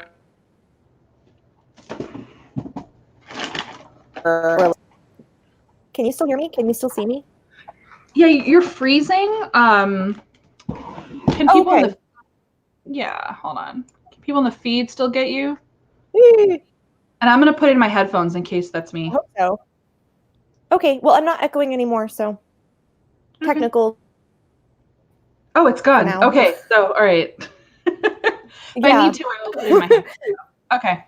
Sorry about that. You were saying. Well, I was just saying that I always want to make sure that if my goal is to make sure that I'm characterizing my main character, make sure that the reader is getting a good idea of what kind of character they are, who they are.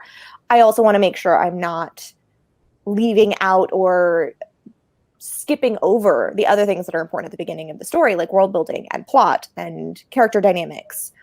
We don't want a scene that's just 100% just character, because that doesn't then set up the story. It fails to provide world building details that are important for context, things like that. So we want to be careful not to overdo it. Mm-hmm. Yeah, not get like too self-indulgent with just all focused on character. I just want to throw this one up quickly because, I love my publishing advice. Do you have to pay a publisher and or your agent before you publish? No. Just warning. Money flows to the author. So if you ever see an agent or a publisher asking you for money, something is wrong. Big time. Be really careful also of agents who are going to sign you and then also charge you for editorial services. Yeah. I have seen agents and editors who also freelance, and there's nothing like wrong with that, but make sure that they're not going to then charge you for their freelancing fees once they sign you, because that's real shady. Or refer you to their friend who's a freelance editor. Yeah. There are times I know where, someone has needed a freelance editor. I don't know all agents are the same. My agent has always been very clear that if we're going to need to hire a freelance editor for some reason, it would usually be because it's a genre my editor or my agent doesn't really know much about. And in that case, that cost would lie with her. So just be careful of that kind of stuff too. That's not immediately, obviously 100% shady, but you should not be paying to be published. Yeah. This one's fun. Have you read any nonfiction recently? Any suggestions? Yes. I'll just throw mine out quickly and then you can go, because it was in my reading wrap up. I fell down a rabbit hole on Betty Broderick, who was a woman in San Diego who murdered her husband and his new wife, and she's a lot.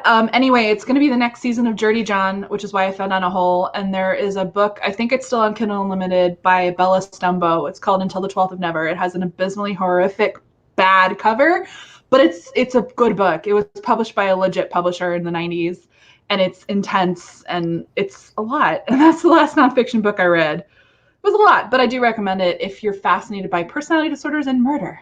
Yeah, I love both, so that sounds great.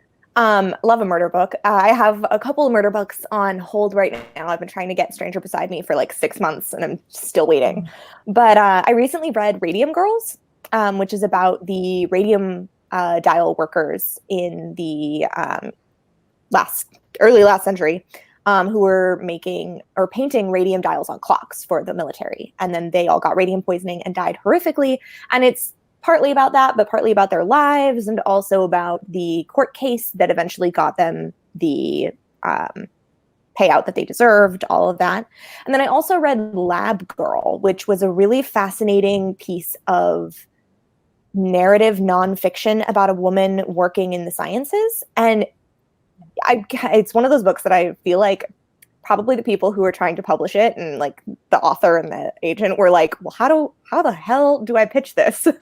Because it's primarily a book about just a woman's life and how she interacts with science. It's not about any big discovery. It's not about her, intense fight for like against sexism or anything like that. It's really just about her navigating that world. And she's an incredible writer. Her writing is just off the charts, beautiful. So those are my 2 recommendations. Nice. And I just want to throw this up here for you, Rosie. A little thank you for you. Yay! Yeah, it's really important to me. So big thumbs up. Oh, here. Sci-fi question. I'm gonna let you. Ooh, 5 different POVs. Well, first of all, I think it's a great choice because I want to read it. It sounds good. I think it will also be a hard sell, but I don't think that means you shouldn't necessarily do it. I think fiction is a hard sell. I think books are a hard sell. And, it's really just a matter of how hard a sell is it and how much do you believe in the project and how hard are you willing to work to get there? Because we still see sci-fi happening. It's just happening in different ways. It's happening a little bit smaller than it has in the past. I'm sure, Alexa, you've talked about this on your channel before, that the way that sci-fi is working right now is that it's important to bring a fresh perspective to it in a way that publishing is going to respond to. So books that are, going to be sci-fi, you're going to want to make sure you have another element there that the publisher can draw on as a marketing tool. So for me, and I cannot believe that this worked, sometimes I still wake up and I'm like, did that happen? Was my editor pranking me? Am I on an episode of Punk'd? But my book is both sci-fi and also like kind of steampunk. It's got a Victorian sort of steampunk feel to the world building. And that's, I think, part of why it was successful, because it's not just straight sci-fi, it's gay sci-fi. Well, and also publishing almost never publishes steampunk. So it was like, no, it was wild. Refreshing, it was good. Sci-fi, and it was gay. And it was like, how did this happen? How did it get through acquisitions? But sometimes it works. So keep an eye out on the market. Look at what's being published right now. There are sci-fi books coming out. Rebel Wing is coming out, or has come out. It's out. Don't know. Is it out? Okay. Rebel Wing is out, and that's like the children of the dystopian revolution are now dealing with like these worlds with massive technology and like mecha dragons and stuff. So you're just looking at sci-fi from a different perspective. We have Goddess in the Machine coming out, which is kind of an otherworldly linguistic sci-fi. So just look at what is making those sci-fi books interesting and different, and make sure that yours is doing something equally interesting and different. And I think you can push through and might as well try. Yeah. But be aware, it will be hard. Yeah. I think it's very important to be high concept right now. Yes. For sci-fi. That's just YA. Yeah. The other bit of advice that I have that I know, we've talked about this, Alexa. If you're a sci-fi writer like we are, have more than one book up your sleeve. Have more than one trick. Because if you publish a sci-fi book and it doesn't do well and the market for sci-fi is garbage, you got to have something else you can whip out that's going to be different enough, but not too far from your brand that your publisher's going to want. So if you're going to go out and query a sci-fi that's, 5 POVs, if it's, really hard sci-fi, you want to make sure that you have something else to work on as well, that you're not putting all your eggs in one basket. Because if that book doesn't sell right now, doesn't mean that it won't sell down the road. Doesn't mean that you can't still be successful in publishing. So just make sure that you're thinking up new things and that you are working on other books. And that if it ends up being too hard of a journey right now, it's okay to switch projects. Yeah. Or I was really prepared to do that. Yeah. Or even categories. So we have a mutual, Emily Skrutsky. She moved up to adult because her heart's in sci-fi, and adult is more receptive. Crossover in sci-fi right now is really hot. So if you have something that feels like YA but is about adult protagonists, that's going to be doing really well, I think, in the sci-fi area. So it's always worth thinking about. Including if you have a YA sci-fi that just isn't landing, consider rewriting it as adults. We also know several people doing that. So yeah. Yeah. Do what you have to survive. Are you allowed to talk about your next book? I'm not. You're not. But I will tell There's- you like 2 things about it. She's working on it. It's more fantasy than sci-fi this time, but it's still got elements of sci-fi. So instead of, I would say with Tarnished, it was sci-fi with a fantasy vibe. This is fantasy with like a little bit of a sci-fi vibe. So it's just, the next question. Hey. Yes. So how is the question? Right? Magic. Lots of ways. I think there's some really good examples of this. The Fever King by Victoria Lee is a really good example of a fantasy that works like sci-fi. So in the magic system in that book, the characters have these powers. So it's superpowers basically, but it's, unfortunately for the time right now, gained through a virus that you have to survive. Sci-fi trope. Yeah. We are living in the future. It's a really good book. I really, really liked it. The magic works where they get these powers, but they can only use the powers if they understand scientifically what they're doing. So one of the characters he's what's called a technopath, which means he can connect to technology with his brain, and he can basically hack through his brain. But he can't just hack through his brain. He has to know how to hack. He has to actually understand the way the computer works, how it's all built, how to code, all of that kind of stuff. There's a character who is a telekinetic, I think, and he has to understand how much something weighs, how it moves through the air. He has to understand the actual science of doing that. And I think that was a really clever way to combine those. Also, if you're not wanting to like really commit to reading a whole book, it is up on Webtoon, and the Webtoon's really good. Yeah. Another thought, because that's a really good, straightforward science fantasy example. But even like a lot of people have said that The Stars We Steal feels more like a fantasy than a sci-fi. Yeah, it does. That was intentional. And that's just, there's no magic or any of those sorts of fantasy conventions in it, but just it's because I did the royalty thing. Like there's certain tropes, obviously there's royalty in contemporary as well, but it's such a fantasy trope. And it was just kind of, I did intentionally dial back the sci-fi because again, I knew what was happening in the market, and it's like dialing up the romance and the fantasy. So like the setting was still sci-fi and it had tech in there. So I guess it's blending of like tech and fantasy tropes is a way that a lot of writers handle it. I think it's really good to think about the vibe that your book is giving. It's a really technical term that I'm using here, vibe. And you want to think about what's contributing to that. So like Tarnished reads like fantasy. It does, because it's set in a world where technology doesn't really exist in the same way that it does in our world. It's been kind of, there's control set on it.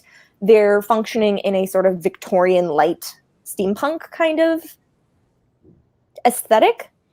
And the characters speak in a way that feels a little bit more fantasy. They're a little bit more formal. They've got more of a fantasy style of speaking. And they also have this class system hierarchy that is really important to them. Whereas in sci-fi, yes, you're going to have a class system, of course.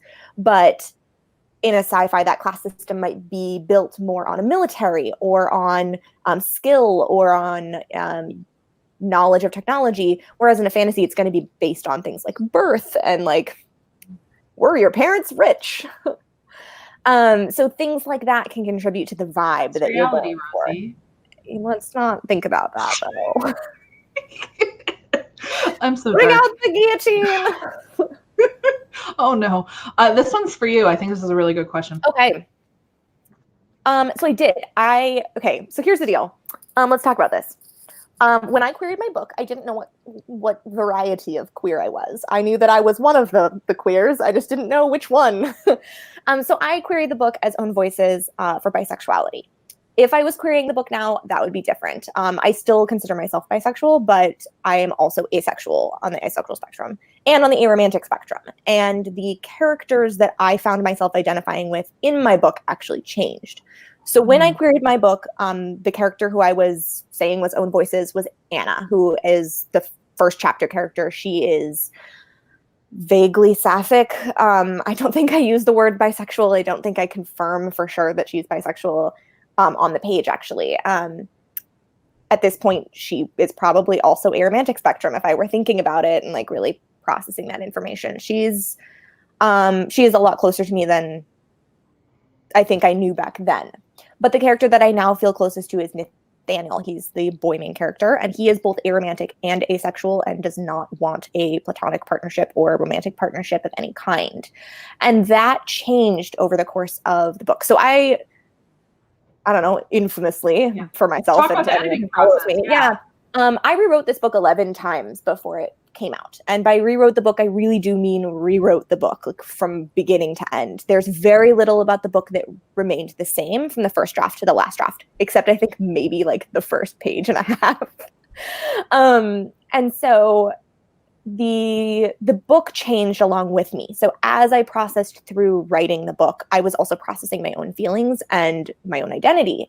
And I think that's a really important thing to do when you're writing an own voices book, is make sure that you are not just, representing your own identity well, but that you're examining your identity and paying attention to what you identify with, because that's just a really good thing to be doing for yourself. If I hadn't done that, I wouldn't know who I am really. And it was a really important part of my journey. So I think, and for the second part of your question, Gail, often writing LGBT characters, but romance is not the focus. Bingo. I am the same way. Romance is often not the focus of my books. There is a romance in Tarnished. My next book does focus on a relationship that includes romance. It does not necessarily have a romantic happily ever after in the way that I think most people are expecting. I've talked a little bit about it on Twitter. It's still wink, wink, nudge, nudge, silent, quiet, secret. But it is about an aromantic spectrum character discovering what she wants out of a relationship. And that doesn't necessarily mean that it's going to be a romance. So, those are the kinds of things that I write about. And I think that it's important to have those stories. I get told a lot, and I have been told a lot over the years that, this has lessened recently, but in the past, I was told that no one would want my book if it didn't have a romance in it. And that was really damaging. Really messed me up. And I think it really messes up a lot of us, because if we don't want to focus on that, we shouldn't have to. That's not the only kind of relationship that matters. And it's not the only kind of relationship that exists in the world and has interesting conflict. So write what you want to write. If the characters are queer, but romance is not your focus, they're still queer. It doesn't matter. Characters are still their identities, whether or not they're engaged in a romantic relationship or a sexual relationship or any kind of relationship. So you do you, and I think claim the identities you feel comfortable claiming. If you feel like you want to claim that it's own voices, you can. If it is, if it's not, that's okay too. I'd say if you're querying it and you want to mention it in the query, you should, because those are books that we need right now. And especially if agents are seeking those books, then they'll want to know. Oh. Good answer. Long answer, sorry. Well, let's talk more about editing, because I like this question. How long should you let a story sit before picking it back up again for editing? Is it good to switch between projects? I'd like to go lay down and not think about this. So for background, I got my editorial letter for my next book like 3 days ago, and I don't know what to do. I don't know what to do yet. How long has the story been sitting then? The story's been sitting for like months. I turned it in the first week of January. Yeah. So it's been sitting, but I haven't been thinking about it because it's not on my plate. I don't have to think about it. It's my editor's job to think about it. And yeah. So well, let's work backwards. So we are on contract. Yeah, that's different. Which is a very different ballgame. We edit when we have to. Mm-hmm. And how long the story sits depends on how long our editors take. So you, it was a couple months. For me, I last edited the IVs before sub. So that was in August. And since I got my edit letter in February, that means, September, October, November, December. 7 month, no, That can't be 6 months. right. I don't know. Math. It sat for a good amount of time, and I actually have found more than once. I had a very similar sitting time for Brightly Burning between revising it for first round sub and having to revise it between subs to sell it. I found that a 7 month gap actually gave me the proper distance to throw stuff out and like really do a good revision. And I'm feeling that on the IVs as well. Like I had enough distance to be not precious about some of the big changes that I've made. Whereas when it's fresh, it's almost impossible to do that. Yeah. So meanwhile, I'm over here and I'm like still precious about it because it's only been a couple months. It's fresh. And that's the thing. I was rereading it last night and I was like, this is still good. I still like it. I don't want to change it. Yeah. I think ideally at least 6 months is best. However, let's talk about the reality of when you're trying to query and you want to get an agent and you don't want to let your book sit for 6 months, which is normal. The reality of like different people work at different speeds. So like we both mentor through Author Mentor Match, and I have several mentees who they all work at different speeds. So a couple of them, I call them the tortoises, and they're slower, and neither of them have finished a full draft yet, and I love them dearly. And then I have the two who are the hares, and they have both gone through several books with me and queried, and they don't let their books sit. They finish a book, they send it to their CPs, they get edits, they edit. They send it to me, they get the edits, they edit. They're done in like a month. And that's wild to me. Okay. Sure. But the question is at a certain point, like, is that working for you? Whatever it is that you feel like you can do, is that what's best for you? Do you feel like you need more time? Do you feel like you're ready to go? I think you shouldn't force yourself to wait longer than you want to, but you also shouldn't force yourself to dive back in sooner than you're ready. And only you really know what that's going to look like. I'd say personally, try to at least take a few weeks. Mm-hmm. Oh, absolutely. If you can, like, because it's always going to be better the longer it sits. Though the trick for me too is like, so you asked, is it good to switch between projects? It depends. Some people can, some people can't. I can't fully dive into a new book because I'll lose that spark in my brain for the book. So like I did start working on another book last summer, but as soon as I went on sub and it was looking good, I put that aside to literally clear my brain to slot the IVs back into it. That's me personally. So that's why some of us are slow writers who take forever, and other people can write 5 books a year. So it just depends. Yeah, I am the same way. I found that the advice that gets given a lot is to write something new while you're querying or to write something new while you're on sub. And that doesn't really work for me very well because every time I write something new while I'm doing that, the other story is still in my brain and the other story is still what I'm excited about. So by the time, if it gets sold or if it gets picked up by an agent or something like that, by the time that happens, I'm not really committed to this new book. So all of the books that I have written or partially written while on sub or something like that, they've all just sat there unfinished because I never really committed to them. I think what is a smart thing to do in between projects, if you know that you're going to pick that project back up again, it's okay if you're not. If you write a book and you're like, wrote it, good job, go team, high fives, now it's time for something new, I'm sick of that, and you don't want to focus on it again, that's okay. Writing a book and then putting it aside is a really good exercise because you did the work, you wrote the book, now you're going to move on and write a better book. Mm-hmm. But if you are going to pick that book up again, I would say don't get fully invested in a new book. I would say it's okay to write some short stories. I personally have found a lot of success writing like a synopsis and a couple chapters of a book to like pitch my agent as like a maybe down the road, is this a good thing to work on? So like while I was waiting for my edits from my editor, I wrote, I think like 2.5-ish proposals to show my editor or to show my agent for like next projects or just, then they were completely different. They were all different age categories, different genres, stuff like that. So it wasn't like I was pitching the next thing to show my editor or anything like that. This is just ideas. And idea generation, I think, is great. But just for me, it doesn't work to get super invested in another project before I'm totally done with the other project. And then that leads to a phenomenon a lot of people like are like, what? I actually got a comment this last week that was like, oh, you don't really talk about your last book. I can tell you're really excited about the Ivies, but do you not like The Stars You Steal? I was like, no, I love it, but I finished it almost 2 years ago. Yeah. It's like a year and a half ago, but like you finish and then I personally emotionally move on.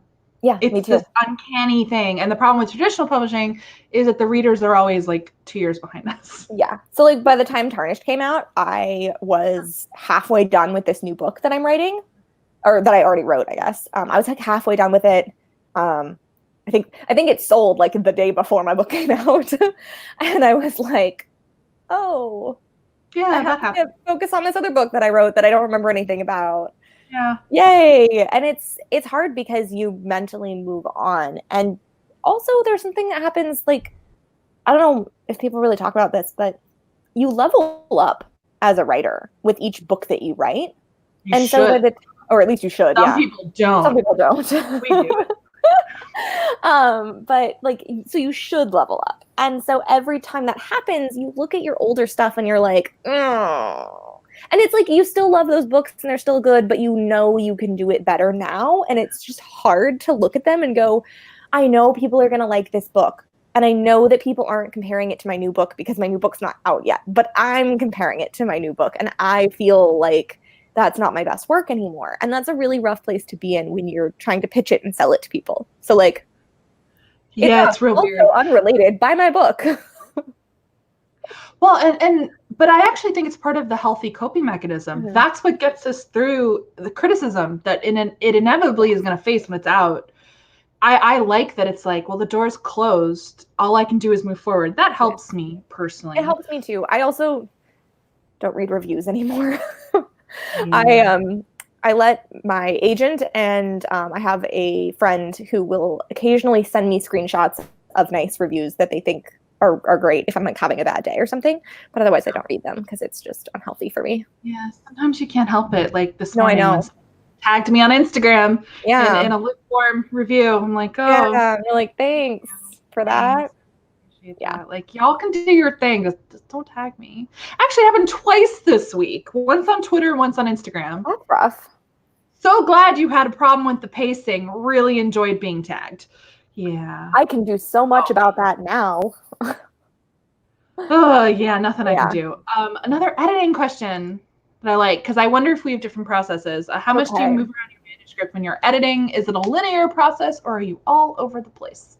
I am super duper 100% linear. I do not move unless I like forget to do something. I will sometimes get like a certain part of the way through the book and realize like, oh, you know what would have fixed this problem is this thing, and then I'll go back and fix it. But I'm super linear when I write and I'm super linear when I edit. I do not jump around unless I'm editing a book for like small little things. Like if I'm doing a consistency pass and there's like a whole checklist of stuff and I'm like, okay, I got to go through and check to make sure that it's the right season in every chapter, but that's all I have to do. Then I will like do that. And then I'll do like the next edit that's a thing that I just have to go through and check consistency. But if it's big stuff, it does not make sense for me to edit chapter 17 when I don't know what's going to happen or how I'm going to edit chapter 16. Like that doesn't make sense for me to do because it's going to have after effects.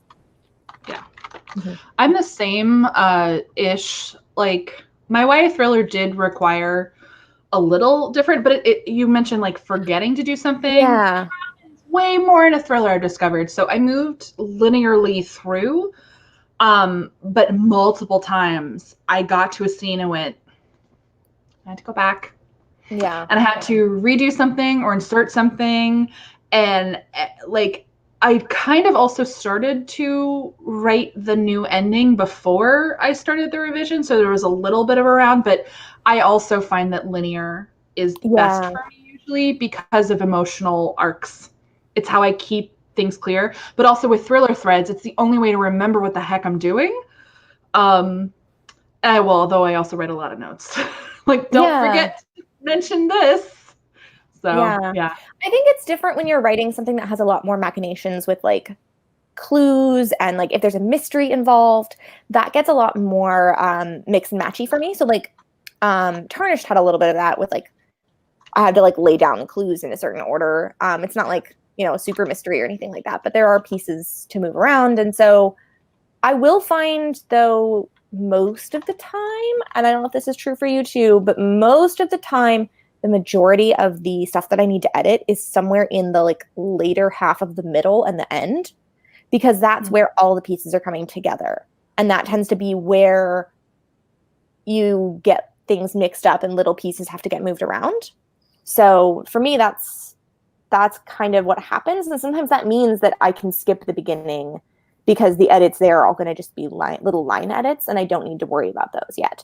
However, I will say that I don't know if you're the same way about this, Alexa, but when I'm editing, I really like to have like a little graph that shows me how far along I am, because I'm super motivated by graphs and charts. Thank you, NaNoWriMo. Yes. Oh. So I use Scrivener, but I also use things like pacemaker.press gives you a really nice little graph and options to show like, you're finished with this many chapters, you have this many to go, kind of a thing. And I really like that because, I don't know, I was a big nerd in high school. I got good grades. I liked that kind of shit. So I like it when my app tells me I'm doing a good job, okay? I'm going to have to look into that. My latest revision I had to do in Word instead of Scrivener. It made me sad. I'm doing this one in Scrivener, thank God, but I think the next one will be in Word. But anyway, I like to use those kinds of things. And if I start at the beginning, usually there's not as much work to do, so I'm doing it faster and I get ahead of my goal and I feel good about myself. And it's easier to get started that way. So like with this next revision I'm doing, and this all might change by next week when I talk to my editor, who knows? But I'm anticipating that most of the edits, most of the big changes, like changing scenes where they're going to be in a totally different location or they're going to be talking about a totally different thing, doing something else, those are mostly going to be in the middle. The first act or so, like I outlined the changes that I need to make there, and they're just little world building things here and there. And I'm not foreseeing needing to massively overhaul those chapters. So at the beginning of my edits, I'm going to be like doing great, meeting my goal every week. And then by the time I get to those hard chapters, I'm going to be like, why did I do this to myself? I'm a failure. Act two is always the worst. Almost always. Let's throw Act 2 out. Who needs it? Well, right. Well, and that's the problem. It's a critical act, but I think middles are the hardest. Personally. I agree. It's where you're most likely to lose readers. Yeah. Oh, totally. So, also, I tweeted about you. If you want to. Is that what that was? That's why I got all weird and distracted, because I was like, I should probably tell people you're here. I'm like kind of on a Twitter hiatus because I hate people. Well, at the beginning of the stream, I advised people who are stressed and anxious not to be on Twitter because, like, it's real bad right now. Yeah. It's making me feel worse. So. I had a real bad Twitter day on Friday, so I was like, what if I just didn't go on Twitter at all? So I'm only getting notifications if people DM me or tag me. So so let's talk about critique partners and alpha and beta readers. So sometimes doing this is just really awkward. And you just gotta like kind of take a leap of faith. That was not on purpose. Question asker. But I'm a terrible person. I'm sorry. Rosie loves puns. Like that was not on purpose. And then I looked at your name and made myself laugh. But you kind of just have to like be awkward and sneak into people's DMs and be like, "Hey, your story sounds cool. Are you looking for critique partners?" Yeah. I found most of my critique partners through just like being on Twitter and like, I think actually, so my first critique partner, like first real critique partner that like was successful, was actually Anna Bright, author of The Beholder. And we met back in 2016 through Maggie Stiefvater has like a CP matchup forum. It's like a Google document or something like that where you just like, still up? I have no idea. It's been years, but I put up a little thingy and so had she, and I saw hers, and I think I sent emails to like 5 or 6 people from there, just like based on they're writing a fantasy. It sounds cool. It sounds like a thing that I would like, or like this one's kind of steampunk. I like that. I'll check it out. And from those like 5 or 6 that I sent to, we swapped I think, first chapters or like first 50 pages or something like that. And hers was the only one of those like 5 or 6 that I really felt connected to, that I wanted to read on. And we ended up swapping books. I read her whole book. I think she only ended up reading about 3/4 of mine because I needed to rehaul it and I had to go through some shit to figure it out. But she was really my first CP, and that's how we got matched up. But everyone else I met through like pitch contests, pitch wars. Yeah. It's any writer community space is where you're all going toward the same goal and in more or less the same space, that you'll be pretty successful finding people. And then I like that it specifically asked about alpha or beta readers. Not everyone kind of uses those distinctions. 90% of the time, I default to CPs. They're easier to find in the aspiring writer community. But alpha and beta readers... really important. I had one for my last draft, and it was game-changing. The alphas tend, for me, I don't know about you, tend to be people who started as CPs, but we no longer can do direct exchanges because of just timing of manuscripts. So I get a lot of those reads there. And then beta, again, it's writer communities. I'll just be like, do you want to define them real quick for people? Because not everyone knows the difference. Do you want to define them real quick? I'm bad at it. You want to do it? Okay, so the way that I experience them, at least, is that critique partners is someone who you send work to and you swap with each other. You are asking for critique. These are people who you trust really on like a deep level, because you're not only trusting them with your work, they're trusting you with theirs. So you not only have to be a matchup in terms of like what kinds of books do you like, but also what are your strengths and weaknesses, and can you help each other? I only have a few CPs who I would consider like real critique partners, because I feel like we're on the same level. We teach each other a lot. I really only have a couple of these who are like consistent critique partners. I do have other people who I would consider critique partners who will read my work and I'll read their work, but it's not direct swaps. It's not consistent. Like I've read some of your work, you've read some of mine, like, but we're not like consistent critique partners. Alpha readers, we're two ships in the night. We pass at different times. I know, it's weird. We're like always passing at different times. But it's worth warning people. The more entrenched you get, the harder it is to line up perfectly with people. And it's important not to get mad or bitter when you're like, long-time critique partner doesn't have time because their book is due or what have you. And so it's a matter of always adding people to your roster. That's what I do. It's like, well, I'll just forge a new relationship, or like, I feel like critiquing something, they don't have to send something to me. I'll just offer to help. Like, and that doesn't have to be direct swap. That's really how it is, like later on in the process, I think. Like for me, I really want to say I have 2 people who are consistent critique partners for me. And those are actually my Pitch Wars mentor, Lindsay Miller, and then one of my agent siblings who I'm just like really, really close with. We talk every day. We swap everything with each other. We read everything each other writes. And like, those are my 2 critique partners. The other people that I work with, I sometimes read their work, they sometimes read my work, but I would consider more alpha or beta readers. So like people who I send stuff to, they read it, super helpful. I have a couple of those who will just, they'll read a couple chapters here and there. I had someone who read every single chapter of my last book as I was writing it.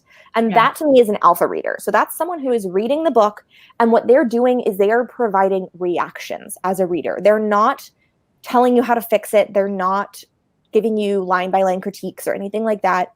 They might give you like little notes here and there, but for the most part, what they're going to be doing is providing a reaction and just kind of a confirmation that you're heading in the right direction. So that for me, it's kind of like a cheerleader effect where you're sending it to someone and they're saying, good job, you did the thing. I enjoyed it. Here are some lines that I liked. Go team. Or they might say, ooh, I think you just went down a wrong path, and here's where I think you went down the wrong path. They might let you know that as you're writing. An alpha reader can also go ahead. Well, just they might have questions like, I'm confused. What? Yes. And you go, oh, it was in my brain still, and I put an assumption on the page with no support in the text. And then you know what you have to fix. Yeah. And for me, alpha readers are mostly, they are reading the work with the expectation that you're going to change it, and they're giving you their reactions so that you can understand what's working and what's not. For me, I mean, I know some people have slightly different definitions, but for me, an alpha reader is only giving, and I'm sorry for this metaphor in this time of our quarantine, but they're giving symptomatic feedback. They are telling you how they feel about what you're doing. They're telling you what the book is making them feel. Are they sad at this moment?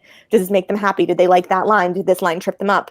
They're not telling you what to fix or how to fix it. So they're not diagnosing the problem and they're not prescribing a solution. Yeah. For me, beta readers are a little bit more of the editorial kind. They are readers who are actually going to be providing more feedback on the manuscript. Usually a beta reader is reading after you've written the book, maybe, a draft or two, and they're reading the whole thing and they're going to give feedback on that. Does that kind of line up with your? Yeah, pretty much. Though, interestingly, at least for now on my revision, I have more of like an alpha beta reader. I have someone who's been reading it as I've been revising for reactions, but also for editorial notes. Like she's been doing both. In fact, she just messaged me like 30 minutes ago that she's reading my climax now. I'm like, what do you think about who the killer is? I'm so excited to hear. Because I found that with the thriller, it's been very important to use alpha readers and beta readers through every stage. Because I have to, like, a tiny shift has seismic results in a thriller. It's like you tweak a clue or you move a reaction or add a reaction, and it can either spoil everything or actually make something that wasn't working click into place with like red herrings, etc. Yeah, I think that's the expectation of the genre. That's when you're dealing with an obvious mystery that needs to be solved and you have to figure out what the plot twist is. The reader is on hyper alert. They want to figure out what is going on. And so then you have a situation where the reader is trying to puzzle through it. Whereas if you're in a fantasy or contemporary, they're probably not trying to puzzle through, 8 steps ahead. I mean, if you are a writer and you know story structure, then you might be the kind of person who like watches the sci-fi movie and you're like, oh, I know who the bad guy is. Or like, oh, I know exactly how this is going to end because you drop the clue early, that's the Chekhov's gun in Act 1 that you're going to then shoot in Act 3. Like, you start to pick up on little things like that if you're a storyteller. But otherwise, you might not. But with a thriller, you're definitely trying to figure it out. That's part of the fun, is trying to figure out the puzzle. I've used far more alpha readers on this book than I have on the previous books. The previous books, I used alpha readers to test the romantic chemistry. That I used them for like, are you having feels? Is there enough tension in the romance? But with this one, it's mostly just been like, am I losing my mind? Am I pulling this off? And like, I would check in with them as they went, all right, who do you suspect right now? What are your guesses? And that kind of helps me like fine tune. With a mystery or a thriller, you really need to be checking in at every level. But, with a fantasy the problem with knowing everything not like that. Is that you can lose sight of what is actually on the page. Yeah. What's obvious versus what's not obvious, because it's all obvious to you. So I've definitely had to use way more alpha readers. So Well, getting back to the root of the question, which is where do we find these people? There are a lot of places like that, like I mentioned, Maggie Stiefvater's website where I found Anna. There's a lot of places kind of like that. So there are forums. I know Right On Con, which happened a few months ago, they often will have people match up as CPs. Any sort of pitch contest, AMM, Pitch Wars, there are going to be other people submitting, and it's always a good idea to swap with people before you submit, just your first couple chapters, because then you're getting a test on it, and you can meet people, figure out who's going to be a good fit for you. There's also critique partner matchups that happen on Twitter, where you get to pitch your book and kind of write, like, what are you looking for in terms of feedback, and you can find people to swap with. I find that with those, AMM does one. I added them. So many people ask me all the time how to find critique partners. I was like, I can help. Correct me if I'm wrong. I think Kim Chance does one. I think maybe. Sure. But anyway, the key with those, I find, is that usually the type of feedback that someone's looking for or the pitch that they're putting on Twitter is really not going to be an overarching understanding of what they're looking for. you're going to have a lot more success once you get on a one-on-one basis and start talking with them. So my advice in those situations is to err on the side of too many and to respond to as many of those as you think could potentially be a fit. Even if they're saying that they want line edits and that's not really your strength, they may be wanting other kinds of edits. Not everybody knows exactly what kinds of edits are what. They might be thinking line edits like they just want comments. Yeah, and they may need to learn that it's really not someone else's job to give you line edits, and you have to learn to self-edit. Yeah. Oh, that can go in my outline for harsh editing advice. That was a request. Good idea. I want to touch on that because I think that's really interesting as far as line editing goes. I know a lot of people talk about line edits, and it's one of those things that, like, I don't know about you, Alexa, but I have actually never really experienced. And that's wild to me because I know most people I know are like, oh yeah, my mentor line edited my book, or my editor did, or my agent did. And I'm like, what do you mean they line edited your book? What does that mean? And I like asked my mentor about it like a while back. I was like, what is line editing really? And she was just like, oh, we did that. And I was like, no, we didn't. And she was like, oh, I guess not. And there is a certain point where you really do have to be self-editing. You have to be thinking about your own work and not just is the story working, but on a line-by-line basis, am I being too over the top here? Did I get way too purple with my prose? Is this addendum that I've added to this sentence necessary? Can I actually just delete these couple of words? Would this sentence be better if I reversed it? Am I starting every sentence in this chapter with the same freaking word? You know, they all have the same structure, things like that. And usually I think an editor will do a pass for anything that stands out to them as like, this is bad, you should fix it. But I don't think most editors, this is going to be, I mean, I don't know if most editors do this or not. My experience has been that my editor does not buy projects that he's going to need to line edit like that. Because it's a lot of work. And I think it depends. Yeah. My first book, incredibly light line edits. Oh, yeah, I remember that. We combined developmental and line. Yeah.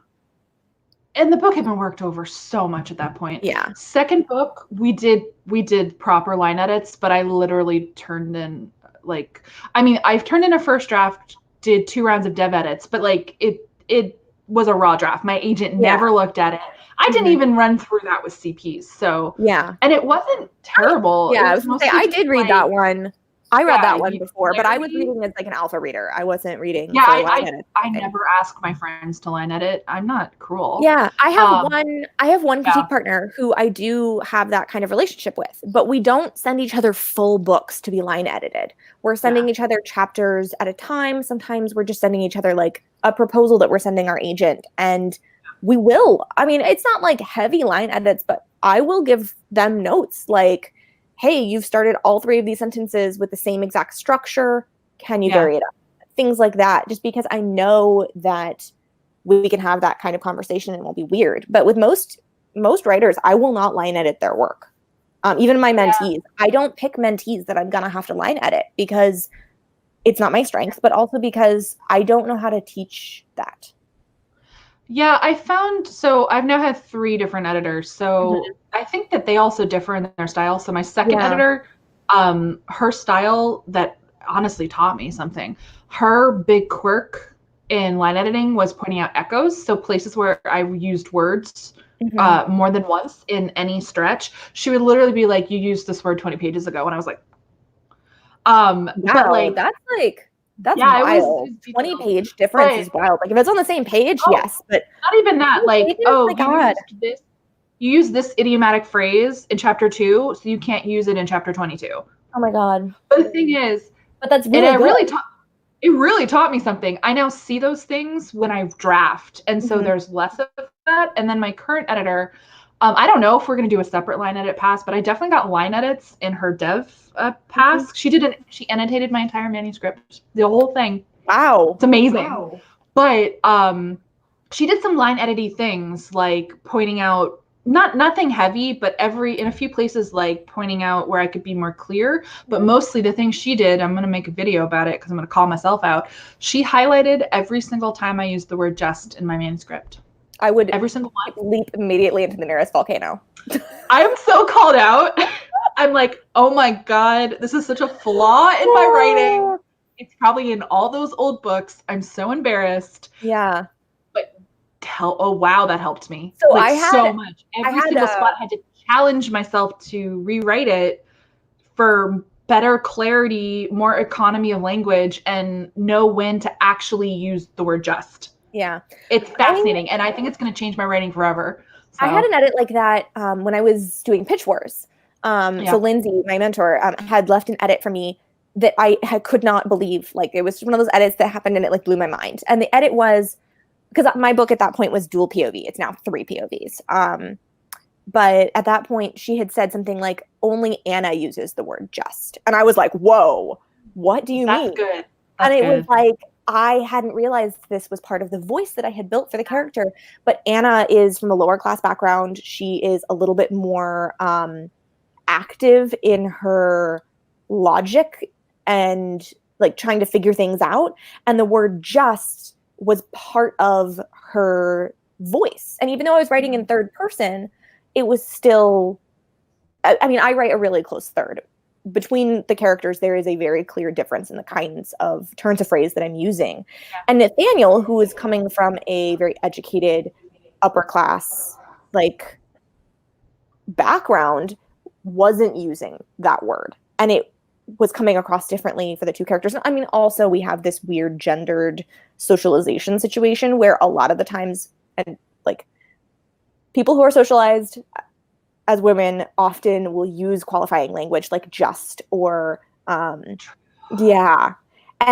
often people who are socialized as men do not. So, and then obviously it's not across the board. And Nathaniel is a very sensitive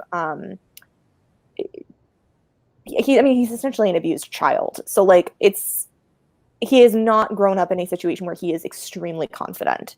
So it wouldn't have been out of line for him to be using qualitative words and qualitative language, but it made a lot more sense for Anna to be using it. And she made that edit and it blew my mind because I hadn't even thought of that. And now when I'm writing multi-POV books, I will make a list of words. I will make not only a list of words, but a list of like types of things, vibes, ideas that character might connect with, to color my metaphors and that kind of stuff, so that I'm sure that I'm being specific in the language that I'm using and the turns of phrase that I'm using. So if there is something that I'm like that with, that's like kind of like a word that you use a lot that maybe you shouldn't, making sure that if you're using it, it's on purpose. Yeah. So long story short, you need to learn to self-edit. But line editing really runs the gamut. But it's why I love working with professional editors. Like each new editor, I've learned something about my own writing tics that have helped me improve as a writer. And you can also, like, before you get to the professional level, you should be also taking those bits from CPs and whatnot. Like a great CP or beta or whatever is someone who points things out to you that you don't see yourself, that can lead you to self-improvement. Yes. I love that kind of stuff. You shouldn't be in a situation where there's a thing that you consistently do wrong or do in a way that isn't working, and you have a critique partner who's pointing it out for you. You should never be in a situation where you always have to run your work through them because you need them to point it out to you. You should take that feedback and learn how to do it for yourself. Yes. Yeah. So you don't want to be in a situation where, for example, like if you had, a CP highlight every time you use the word just, and then the next book you wrote, you did the exact same thing and they had to highlight it for you. That's not what if they're not available? Yeah. And I have to turn that into my publisher. Exactly. And then my publisher's like, why do you suck? Yeah. That hasn't happened to me. Yeah. But we all know of writers where you hear the stories where they get deeper into their career, and if their CP is more busy, that they turn in sloppier manuscripts. It happens. It does. It happens famously. Famously. Have you ever read a series where a book in the series just doesn't feel... Yeah. You can see a change if you're a reader of, any of those big series, and you notice that the third or fourth book in the series just doesn't match up. Well, you can also see that when editors change, so that's just a whole other meta conversation. There's a good chance that either their editor changed or they lost one of their CPs, and it's wild how well it matches up if you do the research and find out if their CP group had a falling out. Yeah. Well, let's throw it to a quick publishing question to get off of that topic. How long does it normally take for an agent and author to revise a book before it goes on sub? Your experiences? Okay. So my experience, let's see. I got my agent in March of 2017, and I went on sub in June of 2017. So it went out pretty quick. I will say that I have known people who have taken longer. Alexa, what about, how long did yours sit for? I'm fast because my agent reads very quickly and I edit very quickly, and that's part of our fit. It works very, very well. It is definitely important when you are shopping for an agent, and specifically when you get an offer, you should be asking this question and talking to clients. Some agents do hold books hostage from sub until you do edits exactly the way they want. So mine are fast. My agent will take no more than 3 weeks usually to read a book, maybe 4. And then I tend to turn around revisions in, well, if I'm on my game, 2 to 3 weeks, but it can be 6 to 8 if like I have a major life crisis, which is what happened in the summer. But and then my agent always does at least one more round on it because she copy edits, which is not normal, by the way. My agent does copy edit, and she'll do like a last round of questions to clean up before sub. So on Brightly Burning, oh gosh, both of my cases for going on sub, I've had a severe personal issue delay me. So it wasn't my agent. The first one was I was running a Harry Potter conference, and the second one was, well, my mother died. That's a whole thing. Anyway, if those things hadn't happened, I'm pretty sure we would have been on sub in 4 to 6 weeks. Because they happened, it was more like 3 months, but the delay was me. I say if it's dragging past 6 months, you need to have a conversation if you are not causing the delay. That is my personal opinion. If it's your agent either requiring multiple edits, like never being happy, or if they're taking forever to read, you need to have a conversation. You need to ask for a firm timeline of going on sub. You also might, when it gets past a year, which I have heard of, 18 months, that's the time when you ask, are you ever going to put this on sub? What is it that I need to do for this? And ultimately, is it your decision or mine? Because honestly, in a healthy agent relationship, they shouldn't be able to hold you hostage. And if they aren't comfortable subbing it, maybe you shouldn't be with them. Yeah. My experience with, so I assisted an agent for several years. And so I saw a lot of like behind the scenes kind of stuff. And from my experience, for the most part, if your agent isn't turning your revisions around within a month or 2, there's a problem. Yeah. Some agents are busier than others, and some agents have day jobs. But even when that agent that I was working for, even when she did have a day job, she was still turning things around within a couple of months. And that's important. If you are turning in a book that you've worked really hard on and you're not getting feedback on it for 3, 4, 5 months, at a certain point, you really need to talk to that agent and be like, hey, what's the holdup? What do we need to do to make this happen faster? Did you forget about me? Is there a problem with the manuscript? Is there a problem with your workload? Because at a certain point, like, you really do have to talk about, is this the right agent for you? Because it's a relationship. It is not, the agent does not work for you, and you do not work for the agent. You work together. And if it's not working, there's a problem. But I've seen people have to wait to go out on sub before. If this is the book that you signed with your agent on and it's taking forever, that's a problem. If it's your second or third book and it just needs more edits because it's earlier in the process, then I understand. Yeah. Yeah. Also, it is so, and this is asking your agent for clarifying information. It does happen. So an agent can only sub one book at a time to an editor. Yes. It's just etiquette.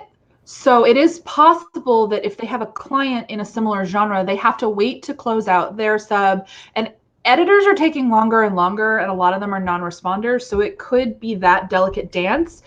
But again, it's a business partnership and you deserve to know this. Your agent should be completely transparent with you about things. That's not a bad reason to not be going on sub. If your agent tells you, I have a sub list, the book is ready to go, but I can't send it yet because many of these agents still have this other project of mine, you should be asking them, what is your closeout date?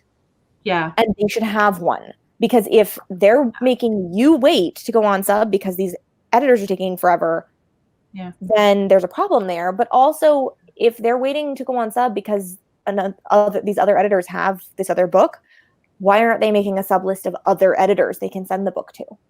Yeah. There are a lot of editors. And yeah, you should have multiple rounds of editors to send to. If they have books out to every single one of them, they need to make some more editor friends. And generally, too, just like we're just going to do wholer advice. This is why I'm always really careful when I'm giving advice to people.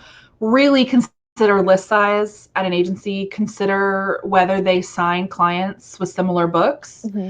Well, you can be perfectly happy on a massive list with an agent who will sign similar clients. You might be patently unhappy, and it is legitimately possible that client B stands in the way of your sub because the agent has 120 clients and they like to sign similar fantasies, and that might make you patently miserable and it might be a bad fit. I will say there are certain agents who have a policy of only putting one book on sub at a time or one book on sub in a genre at a time. And there are some agents who do that. Not all agents do that. There are agents who will send a book to an editor even if they have another book of theirs. They will send multiple books to that editor, especially if they have a close relationship with the editor. And it's not like, hey, I'm sending you 18 books. It's like, I think these would all be good fits for you, and I don't want to wait, so here they are. Yeah. Please get back to me. It depends on the editor or on the agent. There are also situations where an agent has a huge list and is still extremely fast. You know, there are agents out there that I know who have lists of 50 or 60 clients, and they are still turning their clients' books around within a month. They're still getting back to everyone really quickly. They're also really on top of their query lists or on their queries. So that's something to keep in mind as well is, you know, I just keep saying the wrong word. Agents who are really behind on their queries, there's a very good possibility that they're a little bit slower in general, or that they're backlogged on their client stuff. So that they're probably prioritizing their client stuff. So it's not necessarily a bad thing, but it is something to keep in mind. If you get an offer from an agent who took 8 months to read your query, you want to have that conversation. You want to say, look, you know, I understand that agents are really busy, but it did take you a really long time to read this. And I'm wondering if that's typical for you, or what does your turnaround look like for your clients? Yeah, and that's when you have to talk to clients too. Yeah, like you really need to talk to clients. Queries is 9 months, but their turnaround on clients is 8 weeks. That's fine. Yeah. It just depends. The other thing, just for this particular question asker, is consider, are the edits that you're receiving from your agent things that you agree with, or are they nitpicky details, or is your agent changing their mind? I had a friend who had an agent who was telling her to dumb down the language because it was too advanced for YA. And clearly what that told me is that the agent did not understand YA and thought that YA was middle grade, and that's a situation where your agent doesn't know the market, and that's bad. So evaluate the edits that you're getting from your agent, if you're still getting edits.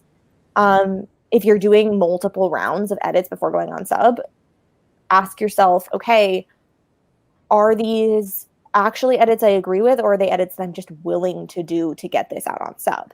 Because if you don't agree with them, that's a conversation to have.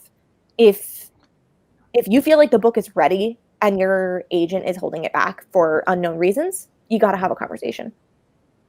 Yeah, I will also say, worth saying, okay, so it is true, though, that in this current market, what a lot of agents are seeing, like I've talked with my agent about this, I think we've talked about this too, editors are looking for reasons to say no. They really are. They're looking for easy no's because the market is that saturated So therefore, it's a delicate dance between your agent being bad or your agent just being tough because they know they have to be, because if they don't sub the most polished possible version of the book, it's giving the editors a no. So it's kind of, it depends on why it's taking forever, basically. Yeah. So it could also be you have to soul search it for yourself. Are you rushing through your revisions? Is it that you're not nailing the, like, if your agent's identified a problem but you're not really solving it? Is it something else? It really depends on why it's taking forever. Is it that they're taking 6 months with your manuscript? Bad. If it's that you're doing multiple rounds back and forth because it's just not getting there, it could be that you have to have a conversation about why. Yeah. I've found that agents are, it's a mixed bag. Some agents are really, really good editorially, and some agents are okay editorially, and some agents are real bad editorially. That doesn't mean that they can't sell a book. It just means that the editorial relationship you have needs to be right. So, you know, in times like these, there are freelance editors that you can hire or that they can hire to edit your book. But I think what's really important here is to communicate intensely with your edit or with your agent about the edits. Because if you aren't understanding something or they're not communicating something in a way that's making sense to you, you got to have that conversation. A note that I have seen before from an agent that was not communicated well to the author was the agent was saying, I need you to do more showing and less telling. And then that author, who's a friend of mine, sent me their manuscript and was like, I don't understand why she's saying this because I am showing. And I went through the manuscript, read the agent's notes, and it was a situation of, oh no, she doesn't actually want you to show more. She wants you to be in the character's head more. Yeah. And that should have been a different note. And that's a totally different note. So what happens there is that it's like the note that you're getting, the overall note that's like in the email or in the edit letter may not match up with the line notes. And you want to make sure that you're understanding what the agent wants you to do. So sometimes it's just a conversation like that. The author went back to that agent and said, I think I'm confused about what you mean by this. Is this what you mean? And the agent was like, yeah. And it was like, okay, so you didn't actually mean show, don't tell. You meant more internalization. You meant more. I'm having trouble connecting emotionally with the character, which is a totally different note. Exactly. Okay. And it was so funny because like that, I had a couple friends with that agent and they all had that exact same experience. And it was like, okay, so this agent just doesn't know what they're talking about with that particular note. And it was funny. And like those authors all got together and were like, okay, so we're all getting this and we're all confused. Great. Yeah. Now we all know and we'll all do it right from now on. Yeah. But it's like sometimes you just have a conversation like that. A good thing to do if you're in a situation like that is to become friends with your agent siblings. Yeah. Find people who are also represented by your agent who are in similar genres and ask them about their experience. One of my best friends is an agent sibling of mine who we talk about everything all the time. And if something's weird with our agent, we both talk about it and we're like, okay, what's going on? And we'll figure it out. That doesn't happen very often because we really love our agent. But, you know, it's like if something weird happens, we have each other to kind of bounce it off of. If we don't understand a note or if we're confused about why something's taking forever or something like that, you know, we can ask each other. Yeah, I'm also friends with multiple of my agent siblings and I've become CPs with a bunch of them. And what I like is that since I know what they're all working on, I can usually guess my agent's reading queue before I send her things and time my requests. Because I'll be like, ooh, I know she has 4 books to read. So I'll probably, I get added to the queue. My agent reads in order. So that means I'll probably have to wait 3 weeks, which is a long time for my agent because I'm really spoiled. But I also like kind of knowing where we all are helps. I don't have that because I'm not good friends with most of my well, I'm in a weird situation. Categories, right? Yeah, I was gonna say I'm in a weird situation where I write science fiction and fantasy for the most part, and my agent does not represent science fiction and fantasy for the most part. We have such a weird like we do not match up on paper, but our working styles and everything works so well together. And I'm so glad I have her. But I'm good friends with the other client who writes kind of weird out there. Like, I mean, this friend is working on like a weird werewolf book, and like our poor agent has the two of us in this corner that's just like, these are the weird ones. But we're friends because we have that similar sensibility, whereas the others are all writing contemporary, and that's not where my focus is. And so I don't necessarily match up with them as far as like critique partners go, and I haven't made good friends with those other authors. A lot of them are writing like adult or nonfiction, and that's not my category. So, you know, that's a situation where I'm not friends with most of my agent's clients, but I am friends with a couple, and that's really key just for gauging what's normal. Yeah. All right, another question, and then I think we should wrap up soon since it's 2.5 hours. It's because the first hour was me. Oh, sorry, I just highlighted the wrong one. Oh, it's because the chat jumped. I hate it when it does that. Hold on. No. Ah. There. Is there a way to know when you're ready to write a novel? Should you write a few short stories and novellas first, or jump right in? My feeling is that novels, short stories, and novellas are all 3 totally separate skills, and you should write the one that you want to be writing. Writing short stories does not actually prepare you to write a novel. As much as your college writing 101 course would like you to believe. I took a lot of like courses in college that were like, and now we're going to write short stories. And I'm so bad at short stories. I have a really hard time with them. I come up with a short story idea that works, that I'm excited about writing, that actually works, like maybe once every 3 years. Like it's so far, like it does not happen. It's a very different skill, and it is much harder for me. Writing a novel, on the other hand, that's a skill that I have. So writing one does not prepare you to write the other. It does count as writing practice as far as like on the line level, if you're wanting to like hone your craft. But I don't think that there's no reason for you to write short stories before writing a novel. Unless you want to. And also because that's the other thing. You literally can't do anything with short stories or novellas unless you're deeply invested in the career and publishing avenues for those markets, which have nothing to do with novels and will give you almost zero experience that's relevant to writing novels or publishing them. Well, it used to be. The story market is brutal. Yeah, it is really brutal. It used to be different, though. It used to be that you had to write and publish short stories before you could even get like a meeting with an editor. But that was back in the day, like 20 years ago. You know, you hear these kinds of stories. 20 years ago, even 30 years ago. Yeah. Rosie, we're old. I'm old. Yeah. I don't know. How old are we? I remember, so a resource that I used a lot when I was learning about the publishing industry, when I was learning about writing, is the podcast Writing Excuses. And it's still good. I still recommend it to a lot of people. I think it's a really good tool for learning craft, especially the more recent seasons. But I was told when I started listening, and I didn't really understand why at the time, but now I really, really, really do, to ignore everything they had to say about the publishing industry.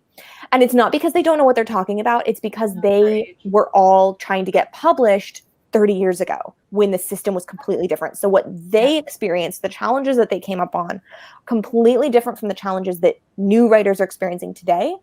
And unless you have your feet in publishing, unless you are an agent assistant, unless you are trying to get published right now, unless you are an editor who's like in it, you don't actually know what that's like. So like for me, I did this 4 years ago. I got my agent in 2017. Like the querying experience in 2017 is completely different from the querying experience in 2020. And I don't really have a gauge on that. I kind of do because I have mentees who are querying and I work for an agent, but it's a very different experience. So like, anyway. And our experience of breaking into YA, very different. Completely different from anyone who sold between like 2008 and 2014. Yeah. Those are all individuals who wrote books, queried, got agents and book deals during a boom. And so one of the reasons and now we're at the very top of a recession, or one of the reasons I started this channel is that my idols who I adore, who still gave me great advice, had such a different experience getting into YA, debuting in the YA market, that I realized I actually had something to say. And in a few years, someone else is going to come in and tell you guys how to do it when it's even worse. And or maybe things will turn around. But like, I think that it's very, you have to, like, advice needs to change. So right now, honestly, yes, just jump in. If you want to write novels, you should be writing novels, reading novels, and going, finding the resources that are going to give you the advice to break in now. Yes. And that's, I just give myself a tiny bit of credit. I do try to evolve my advice because just Rosie, I'm helping mentees query now. It's a very different field. So bad. Don't be gaslit, guys. It is harder. It's real bad. It's not you. It is harder. It's harder. It's way harder. It's also harder to debut. I have 2 mentees who are querying, and they're incredibly talented. And I think 4 years ago, they both would have had agents in a snap.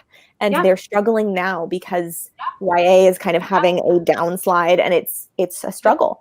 So it is harder right now. But like, this is something we mentioned earlier with the question about sci-fi. And it's one of those things that, like, if you want it, keep trying, but have multiple things up your sleeve, because it might be a situation where 5 years ago you would have gotten an agent on this first book, but now it's different. So just keep trying, keep working. Don't feel like you're a failure if you don't get it on the first try, because the industry is changing and the game has gotten harder.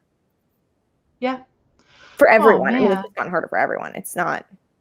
No, it's harder to get in. It's also harder to survive. So the debuts, like, that's why I've channeled so much of my more recent advice. I mean, I know people don't like to hear it, but we have to talk about the ugly side of, if you debut and you're not a breakout, you have to be smart. You have to strategize. That's why we were talking about sci-fi. Have something else up your sleeve. I was talking about branding earlier. And I was not a breakout. I debuted small, and I mean, of course I did. I was sci-fi, but like, the good news is that I think I met my publisher's expectations. Like, that's the kind of game that I'm playing at this point. I'm not even playing in the league of people who are hoping to break onto the New York Times bestseller list. That's not even in the cards for me. Like, there was not a chance in hell. And it's a very different game when you know you're going to be mid-list, because there's the expectation. Well, and your agent and your agent relationship is also more important than ever. I actually, like, as great as it is to take the gamble on the big agent who does break out a lot of people, I personally, as a weird writer, this is me personally, my agent, who is super duper ridiculously loyal and flexible, is worth her weight in gold, because I know she won't drop me if I don't sell much. That personally brings me so much comfort. There is a special kind of imposter syndrome that comes when you sit on the list of a massive agent and then you fail to break out. I know people who feel like every day they're worried that they're going to be dropped, which is a whole other version of hell. We really brought it way down. We also went way off topic. Anyway, write your novel. You deserve to write your novel, and you're going to be great. Well, let's do one more about editing. Because you're my, I love having another writer because we can combine more of our experiences. And so we'll probably talk about editing on next week's live stream, March 28th at noon PT. Rosie's going to be back, but I'm going to have other people too. We're going to see how far we can split the screen. It's going to be an experience. I don't know how it's going to go. It'll be fun. I think we'll get stacked, but I'm not sure. I know 4. I think we can go up to 6. I think so too. Fun. Yeah, it says we can do 6. But anyway, if you disagree with changes, okay, so I have an experience with this. Do you? Yeah. Okay. I do. Okay. That's good. So I'm not shy about this.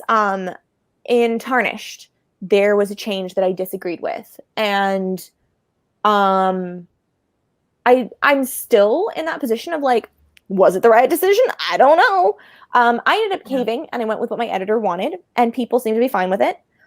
It was one chapter. It was not something that had a ripple effect throughout the entire book. There's nothing in that arena that I regret or anything like that. I like the book as it is. It's not like this was a make or break kind of thing for me.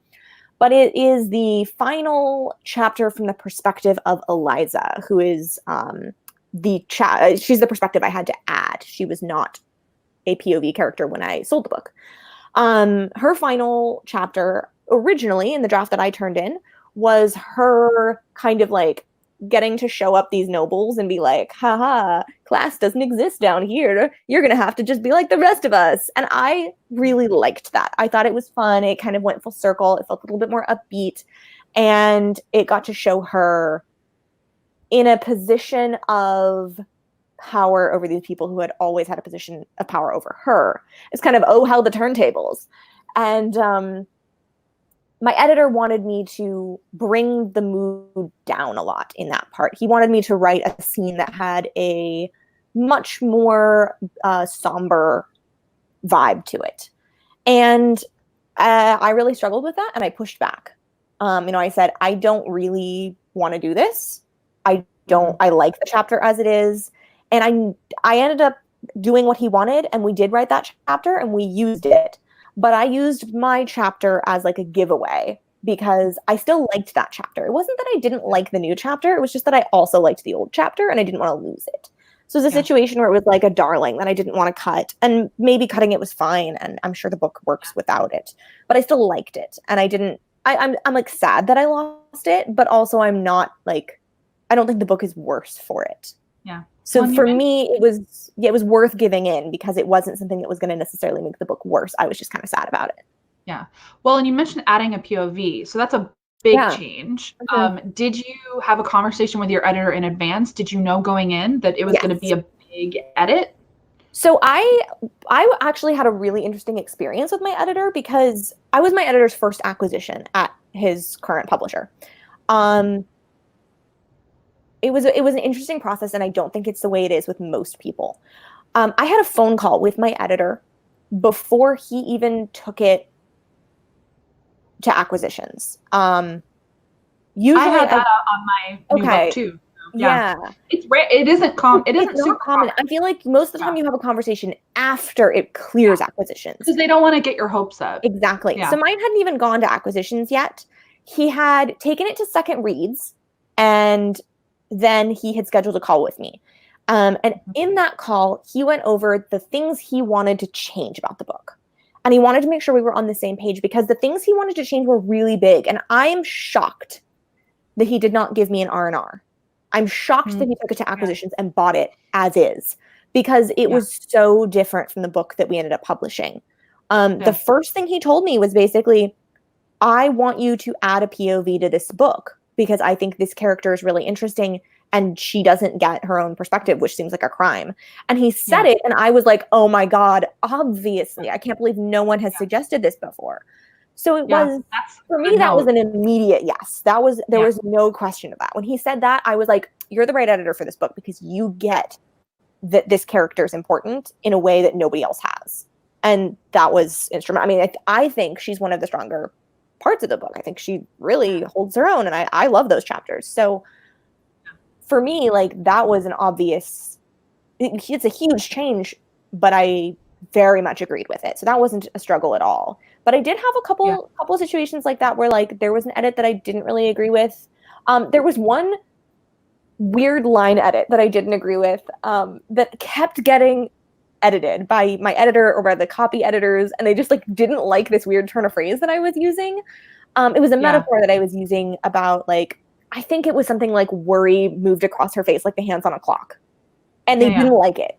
They like wanted to change it to something else, and I was like, no, but the book's like all clockwork. Like obviously that's the metaphor I'm going to use, and they kept changing it, and I kept changing it back, and I think my version made it through. But well, I mean, you know the story with the first line of The Stars We Steal. Yeah, no, my editor wanted to change it, and I got the note 3 times, and 3 times I was like, no. But here's the thing, and I think you're similar. I did 90 to 95% of the edits that were asked of me. You have to pick the hills to die on, and I don't know why I picked my first line. I really liked it. I was like, it was a good first line. It's a stupid. Well, and the thing is, it's over the top. And it's weird. And it makes sense for the character. Anyway, I'm in a situation like that where I think, so I before my book was purchased, my new book, I did some edits with my editor on it. And spoiler alert, he bought it. Big shock. Yeah, I'm gonna get in trouble for this. No, I'm not. It's gonna be fine. He won't watch this. It's cool. He better not watch this. We're all stuck at our house, so I don't even know what anyone is watching now. Like, it's so much more exposed. Who knows? But anyway, my editor asked me to make some changes before he took it to acquisitions because he was only taking a proposal. And so we did some line edits on the first couple chapters. And one of the edits that he did was he changed the first line. He moved a paragraph up. And at the time I was like, cool, whatever you got to do to sell this book. I don't care. Like, I just want to sell the book.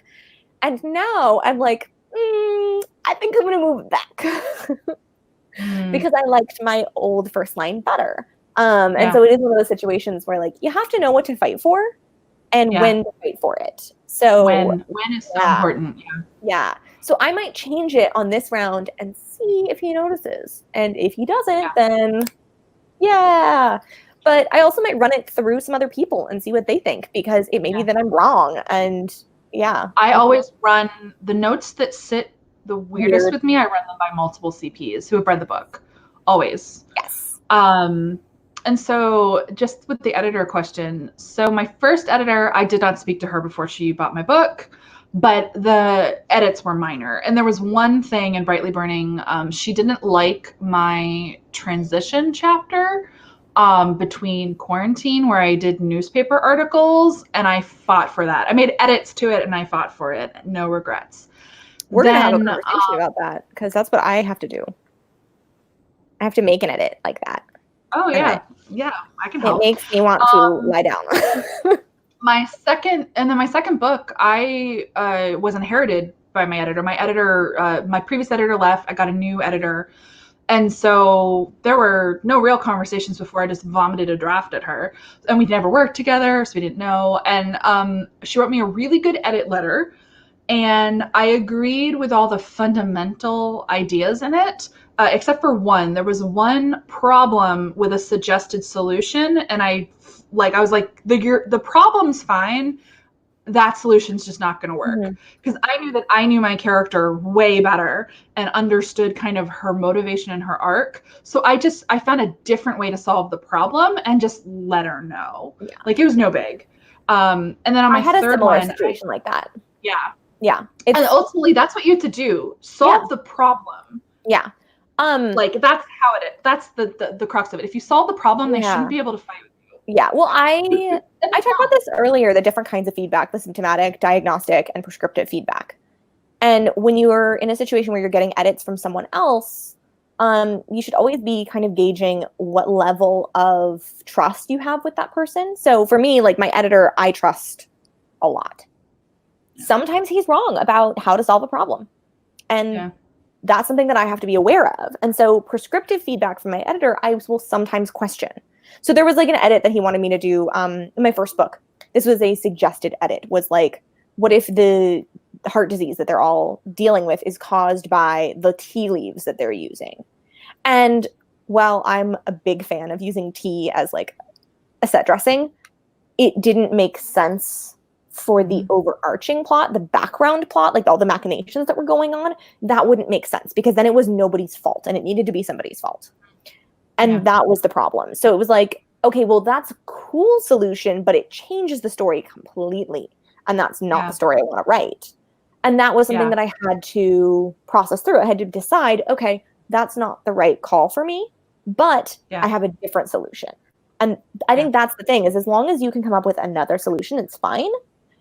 I do think, though, that if you are in a situation where you're getting diagnostic feedback from your editor and not prescriptive feedback, so you're getting, this is the problem, now solve it, and you don't know how to solve it, it's okay to ask your editor, like, I'm not actually sure what to do about this, which is the conversation I'm going to have with mine on Tuesday. Also, agents can help with that as well. I always go over my edit letters in a call with my agent to get her thoughts on it. That's really as well. Smart. My agent has not read my book yet, so. Well, yeah, that just helps me because specifically, you're familiar with my agent. She's a very good problem solver. It depends on. Great. She's really good. I have multiple friends with her, so. I love her. And then, so I, just like you, I had a call with my editor because she wanted to run her pretty big changes by me to make sure I was even willing to do them before she took me to acquisitions. Which I actually really liked because it gave me like a warning and like space to process emotionally. They were huge. And my agent was like, go in with an open mind. You should always go in with an open mind. And it was scary. It was really scary because it's like changing my ending at first. I was really resistant to it. But I listened to, like, I liked the reasoning. And also, I mean, honestly, like one thing my editor said to me on the phone, like, I was like, well, this is how you like win me over. She said that she thought my book was important. I was like, no one's ever said that about anything I've ever written. Marry me. Anyway. But like, isn't that it though? That's the way. Like an editor and an agent who's like, I think what you have to say here is really important, and you're like, amazing. But it like helped to establish trust because I was like, her big edits, they're for a good reason. She understands the purpose of what you're doing. She understands it's not just a story; it also has an impact, and that's I think really powerful. Yeah. And then in the actual annotated manuscript, she had one suggestion to completely change the setting of my third act climax. And I was like, no, just no. and I talked about it with CPs first. And I talked about it with my agent. They're like, it's fine. And then I got on the call, a phone call with my editor just to like let her know. I also ran my new ending by her to get her opinion on some decisions I was making. But she was like, can I ask why? And I told her why. And it was actually a logic hole. And she immediately was like, oh my God, you're right. So sometimes your editor is going to make a suggestion and not realize why it can't work. And you just have to let them know why. It was like, they literally cannot be in this place on this date. I can't change it. So that's why. And so she was like super easy about it. She's like, oh my gosh, you're right. You can't make that edit. I was like, thank you. Like, yeah. So it's just having conversations and open communication and trying not to, if you go in with a closed mind into your edit letter, that's a bad place to start. So yeah, they make your book better. Yeah. Ivy's so much better now. It's insane how much better it is. Yeah. So, editors are worth their weight in gold. I mean, they're amazing. So totally unrelated. I just got a text from my roommate reminding me to hydrate. Everybody hydrate. Yeah. Stuck inside. All right. We're coming up on 3 hours. Oh my God. I think we got, I know. I haven't been here the whole time. We're going to do this again next week. So I think we should wrap it up. Okay. You guys are great. Last questions that are super good that we need to answer, or are we just going to like... My concern about any of the other questions is that we're just going to go down a rabbit hole and never stop. Cool. Yeah. And like I'm out of coffee. Yeah. It's a whole thing. Yeah. So yeah, thank you everyone for joining us. This was a lot of fun. We're doing the weekend ones, but I might do some evening ones with poor lighting. Amazing. And yeah, we can do more chats next Saturday, March 28th, noon PT. Rosie's going to be back. We're going to have more people. Frankly, this went 3 hours. I have a bad feeling it's going to be a 4 or 5 hour stream. I don't know. There's going to be a lot of us, so I'm terrible at staying on topic. But the whole point is that it's an author party. It's so fun. We're all stuck at home. Do your work. I have to write after this because I'm in that new section of Act 3. It's great. I'm getting pings on my phone from that beta reader who's reading my climax. So yeah, I got work to do. Everyone take care of sit here and think about my edits for like 6 hours and not actually do them. You have nothing but time and literally nowhere to go. I know. Oh wow. Everyone, we're gonna be fine. We're gonna be fine. Yeah, it's fine. So everything's fine. Thank you so much for joining. As always, guys, happy writing and bye. So we'll just wait. Bye.